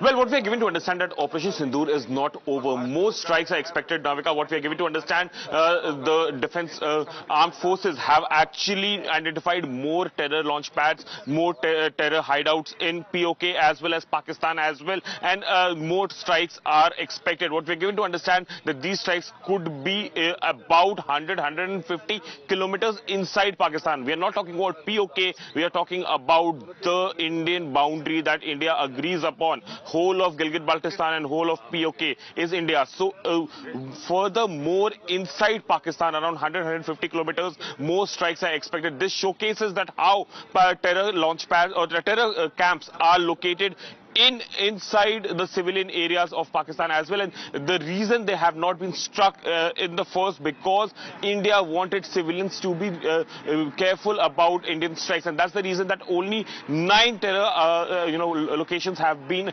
hit as of now in the first phase of Operation Sindoor. Operation Sindoor continues is what we are given to understand, and any retaliation, if whatever it may be from Pakistan, will be dealt with. An appropriate reaction and response will be given to them is what we are given to understand. So Operation Sindoor is not yet over. More strikes on terror camps are expected any time now, and the time definitely will not know, as we didn't know about this time as well. At 1:28, Indian Army's ADGPI Twitter handle tweeted that ready to strike. 1:51, justice have been delivered within 15 minutes of this operation, meticulously planned Operation Right. So the worst Sindoor is not over, Shrinjoy, for Pakistan. No, not at all. See, the point is, in some ways, this is just the beginning, because the world is realizing 2 things. One, these camps, for all the things Pakistan has said, have been active for decades now, about 2 decades. Number 2, there is a possibility to do something about it, which is strike. Of course, the Americans did it at Abbottabad. Let's not forget what happened with Osama bin Laden. So if the Americans could do it from as far away as they are, there is no reason why we can't go across the line of control or even the IB and strike terror camps. The point is very clear. Here are people who are coming across here and killing our civilians. So we are not going to sit quietly. But any further strikes is an option. That will always be an option. But that depends on what Pakistan does. Are they going to try and retaliate? Number 1. Are those camps going to be closed down? Number 2. These are things we'll have to see. These options will always be there. That is something known to us. We know where the camps are. We've known them for a long time. Absolutely, and we have exercised restraint for a long time, but the time had come. Joining us this morning, Dr. Anand Ranganathan, author, scientist, and we need your forensic analysis on the Operation Sindoor so far. We understand one Sukhoi at the moment is still to be accounted for, but not from Operation Sindoor. We are getting that information. We are looking at the fact that the terror camps in 9 locations have been decimated. And Anand, it's not just in PoK. These are camps inside Pakistan. Huge statement being made by India. Jai Hind. Absolutely proud of Indians, our armed forces, our Prime Minister, and everyone involved in this. Pakistan has just realized that a giant has woken up. It might still be sleeping. I'm talking of Pakistan. I'm absolutely proud. I'm overwhelmed that justice is being served right now as we speak. Navika, what can I say? This was long time pending. A lesson not given is a lesson not learned. And I think we've been so patient, almost for half a century, that multiple lessons should have been given. We did not. Today, we have redeemed it. Absolutely. And I want to talk about the timing. Major General Katoch, 10 days for the strike back after Uri, 12 days for the strike back after Pulwama, and 15 days after Pahalgam. What does this show about the decisiveness of the government and the planning, the intelligence and the precisions of these planning? Navika, it is a very clear indication of political will and military preparedness. Both these things have gone hand to hand. And, political will without the military capacity and capability won't work. And at the same time, great military capacity and capability without the political will is again a non-starter. So here we have seen the political will, and the message has been conveyed not just to Pakistan, it has been conveyed across the world. And I think that, over the last few days, or the last 2 weeks, India has made it very clear to every single world leader that India will react. And that has been shown now. But as very correctly pointed out by a reporter, this is simply the first phase. We are going to see multiple phases now. What is going to happen toward the course of today, toward the course of tomorrow, that we will wait and see. But I expect much greater happenings on the line of control. That is one. Number two, the terror launch pads, I think, by and large, in my view, are irrelevant because nobody will be existing there now. If there are any terrorists still there, they would have left those hideouts. So I don't think anything of that is going to happen. I don't see any terrorists being infiltrated during the firing period. This is not the time for them to do that. But many other actions are going to go on. I specifically see, everything from the Indian Ocean, right, from the skies to the entire LOC, that is going to be activated. And we will see as to which form it takes. One, escalation now is totally in the hands of the Pakistanis. What do they wish to do? Because I can assure you one thing, if they escalate the matter, then the Indian response will be 10 times more. If it leads to war, so be it. We are prepared. Is Pakistan prepared? That is the question. But this time, I think, as the Prime Minister said, we have to go for the jugular. We have to finish it once and for all. The political will is there. The military strength is there. The nation is firmly behind it. That is why I think... Absolutely, the nation behind it. But the first reaction coming in from Pakistan is so telling. Let's listen into that. And Smita, this gives really the glimpse of what Pakistanis are today thinking about. Listen in.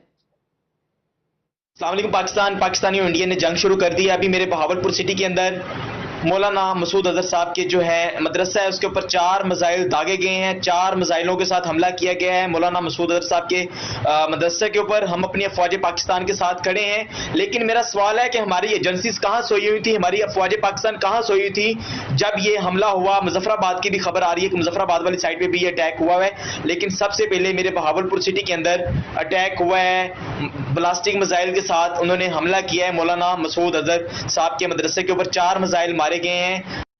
4 missiles on Maulana Masood Azhar's hideout and Muzaffarabad as well. And clearly Pakistani is wondering where the Pakistan army is, where the political dispensation is. Smita? Look, the first attack was from Pakistan in this form of Pahalgam. Let's not mistake it, it was a Pakistan army action. So it was the first attack by them. What we did was the non-kinetic decisions that we took first, whether it was the water or whatever. The second is what we have struck today. But be very, very sure that they will strike too. They will hit too. And let's just pray for the well-being of our civilians as well as our men and women who are out there protecting our borders, protecting our country. Let's pray for the well-being and let's hope that better sense prevails across the border and they do not escalate the matter, because as the general pointed out, that if they do escalate, if they do hit on civilian targets, on military targets, and there's heavy casualty on the Indian side, you can be certain that we will also be inflicting casualties on their civilian targets too. So far, we have not targeted their military positions. This was clarified in the press release that first came out at, I think, 2:15 or 2:20 a.m. today. The first thing that I noticed was that there was absolute clarification that we did not target their military targets. That what we targeted, that is what India targeted, were their terror launch pads, whether in Pakistan or Pakistan-occupied Kashmir. But if Pakistan escalates the matter and targets civilian areas, already the LOC is hot. They have attacked in various places along the LOC, not revealing where all it's happened, but there has been exchange of fire at the LOC. There's also firing and reports of civilian areas being targeted. I'm not revealing the details, but something has happened there. So let's all pray for the safety of our civilians who are under fire. Absolutely. And Smita, the fact that Ataullah Tarar, Pakistan's information minister, actually saying we just received confirmed reports that India has attacked civilian targets is once again an attempt at misinformation, disinformation, especially for a world audience, where they are trying to say that there have been casualties in residential civilian areas where women and children have reported casualties. Also trying to say that we are fighting this war for the world. Clearly, Ataullah Tarar and the Pakistani blueprint as far as fakery is concerned, in action after the government He's a joke. He's a joke, Navika. While he was being quizzed by the foreign media, he was looking at a TV screen and saying, there are reports that we have downed 3 aircraft. As an information minister, what reports does he have? He's supposed to give the information. He's an absolute joke. As far as Pakistan is concerned, they are absolute liars. They are going to use the situation right now to spread disinformation and talking about civilians being targeted. If there is a terror launch pad and if you are going to use women and children as shields, then they are collateral damage which will take place and India will strike at those terror spots. So using women and children as shields is on you, Pakistan, not on India. Absolutely. The disinformation carrying on. Priyank Tripathi joins me from undisclosed location in Kashmir. Priyank, what is the situation along the LOC and what are you getting in terms of the violations by Pakistan, the red hot LOC as it is being called, and the fact that Pakistan is trying to yet again provoke India? Yes, certainly, Navika. Soon after our fighter jets entered, these targets were demolished. Pakistan started doing heavy shelling in this area. What we know that in the Uri sector as well as towards Baramulla, there have been series of ceasefire violations which has happened in the last 2 weeks. More than 30 ceasefire violations has happened. Now the civilian movement has been stopped in this area by the Jammu and Kashmir police and the CRPF and all the forces which are deployed in this particular highway. This is one of the most important highways which leads towards Uri sector. And just a short while back, what Sohaila Khalil was also reporting, that right from the other side of this mountain, there was a heavy shelling which was happening. But soon after the sunrise has happened, the shelling has stopped because the Pakistani does not want to disclose the location from where the shelling was happening. So this is the dirty tactics which has been used by them in the previous years also. And whenever the sunset happened, they try to do sharing and they don't want to locate, give the exact location of their ammo which is there on their side of the border. But in the recent past, what we have seen that the intel report was certainly suggesting that the senior officials were pushed back towards the Pakistan side, and the Pakistan occupied Kashmir was only left with a few of their junior rank officers. The senior officers did not come to that particular location. So Pakistan knew it for the very first day that the act of sin which has been done by them will be given a very strong reply by the Indian government, and this is what has happened. Soon after this strike has happened, the Pakistanis started shelling, not here only but also in Akhnur sector. This is the Uri sector from where we are reporting. We are showing you the visuals of how the civilian movement has been stopped. There is no further movement which is being allowed at this moment, but the shelling which is happening since 1:30 in the night, soon after the strike happened, the shelling has at least stopped as of now. Stay with us, Dr. Ranganathan. You know, this is despite global pressures, etc., and diplomatic overtures. Pakistan tried very hard, tried to convene one emergency meeting of the UNSC, etc. This is India sending a message to the world that come what may, we will defend our land and our people. This is in a way India, redefining its place in the world. We are now a power that will answer blood with fire.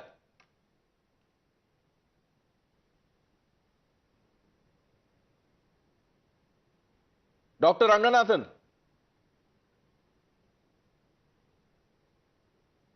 Okay, I don't think he can hear us, but Srinjoy, what does this tell you about our resolve? Look at the kind of commentary in the days leading up to the Operation Sindoor. The most important thing here is the political decision making. Our troops have always been there. We have always had fairly good weapon systems, but it is an important decision to cross not just the line of control, but also the international border. And that decision would have been a considered decision.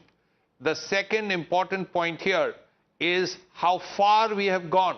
In 1999, Prime Minister Vajpayee had said, do whatever you have to do in Kargil, don't cross the line of control. And that is something that may have hampered the armed forces a little bit, but it was a different India then. Today, India is a much stronger country. Absolutely, and India's strength evident to the world.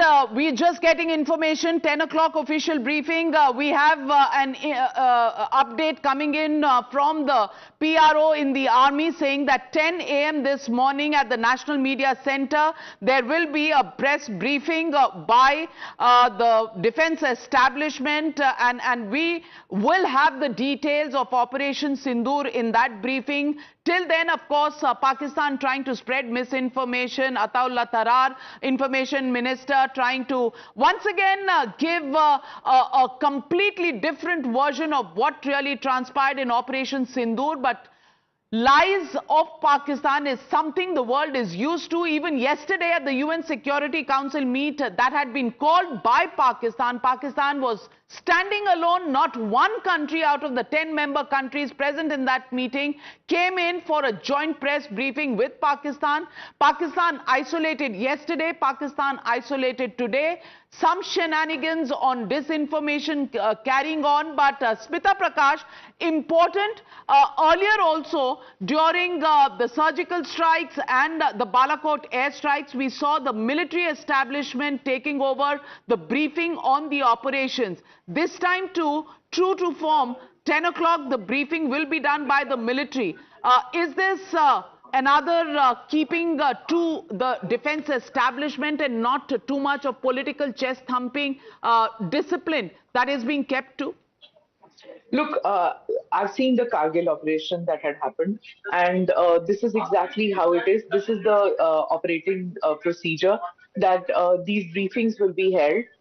As far as the Uri and the Balakot strikes are concerned, look, there were no casualties in that time. Uri and Balakot were both surgical in a way that we went in, did it, came back. but this is a different kind of an operation. It's multi-pronged. It's going to be all the three arms of the armed forces are involved, and there will be casualties from our side. There will be losses from our side. It's also our responsibility as journalists to prepare our viewers and listeners and our citizens to be aware that there will be losses and to have grit and determination, because this is a long haul fight. This is something that we have to stand by our forces while they fight it out. There will be losses. So just be careful in saying not the chest thumping that happens. Yes, we did strike, 9 targets were hit, but we will also be taking hits. This will also be happening because Pakistan ke liye, it's a matter of survival. Their army is not going to sit put and not strike back. There will be strikes. We have to be ready for that. We have to have the resolve that this is something that we as a country, we as our are standing with our armed forces ready to fight this out regardless of the hits that we take. Absolutely determined in any such operation. We have to be prepared for some casualties on our side. It is something that is part of an escalated situation at the moment. But I want to put out on air the tweet that came in from the ADGPI, that is the army, which put out this tweet right after Bharat's Akraman. Army said, "Justice is served.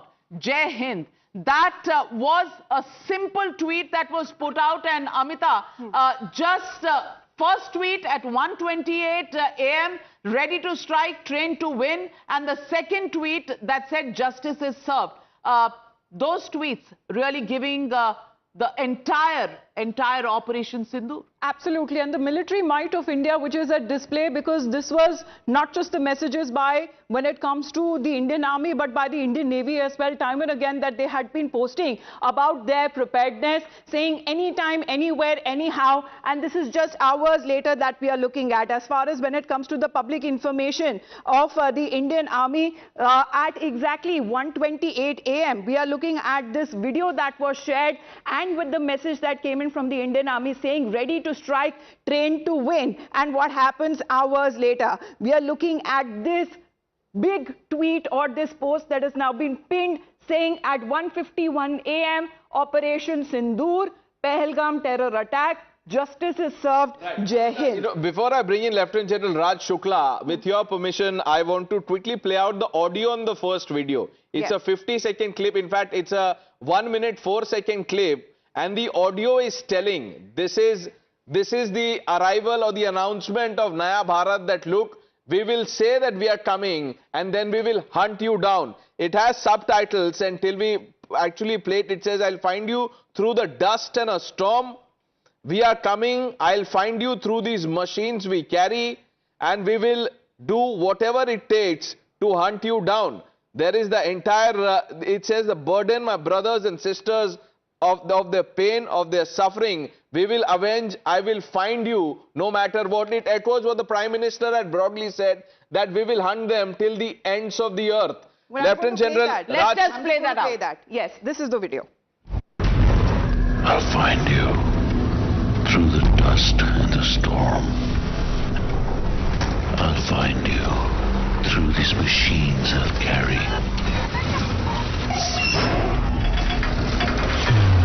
The burden of my brothers and sisters' pain. So I'll find you. You can hide in the distance between shadow and dust, but I'll strike you down when you betray our trust. So I'll find you. That's my job. That's my mission. That's my promise. I'll find you.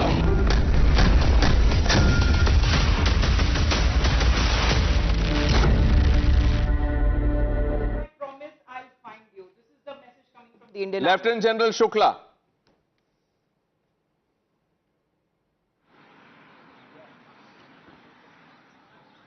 Yeah, so I've been following this over the last 2 to 3 hours, is also over the last 2 weeks.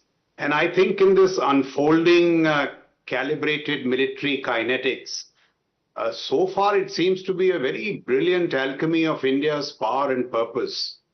Look at the politico-military orchestration, the narrative. Yesterday, when we said that the drills will be done today, it seemed to suggest that, we are preparing, the strike will be delayed. It seemed to be business as usual. And now you have these strikes, which from all accounts seem to be very successful. There is deep symbolism. When you say Operational Sindoor, you are saying that we are determined to avenge the grief of our brides. And what is really, I think, really fascinating is the precise military execution. We have broadened the swath. We have confined it to the terror ecosystem. But this time the sweep of the targets is from PoK down to South Punjab. So right from, you have all these places which have got hit. Bahawalpur, Murid, Muzaffarabad. And we have confined it to the terror ecosystem. From what I have gathered from news reports, if this was preceded by drones, either those drones were used for deception or they are being used for PSDA. Some reports tell us that perhaps some sea-based missiles have also been fired. So we have really broadened Indian power. We've told Pakistan, listen, that we've always exercised restraint in the past. This time you see the full fire and fury of Indian military power. If some of the leadership has been taken out, this will be the first in terms of targeted assassinations. So I think full marks to the Air Force, kudos to them. And it has also exposed the complete vulnerability in the Pakistan air defense system. Where are the HQ-9s? They seem to have been caught napping. And in the state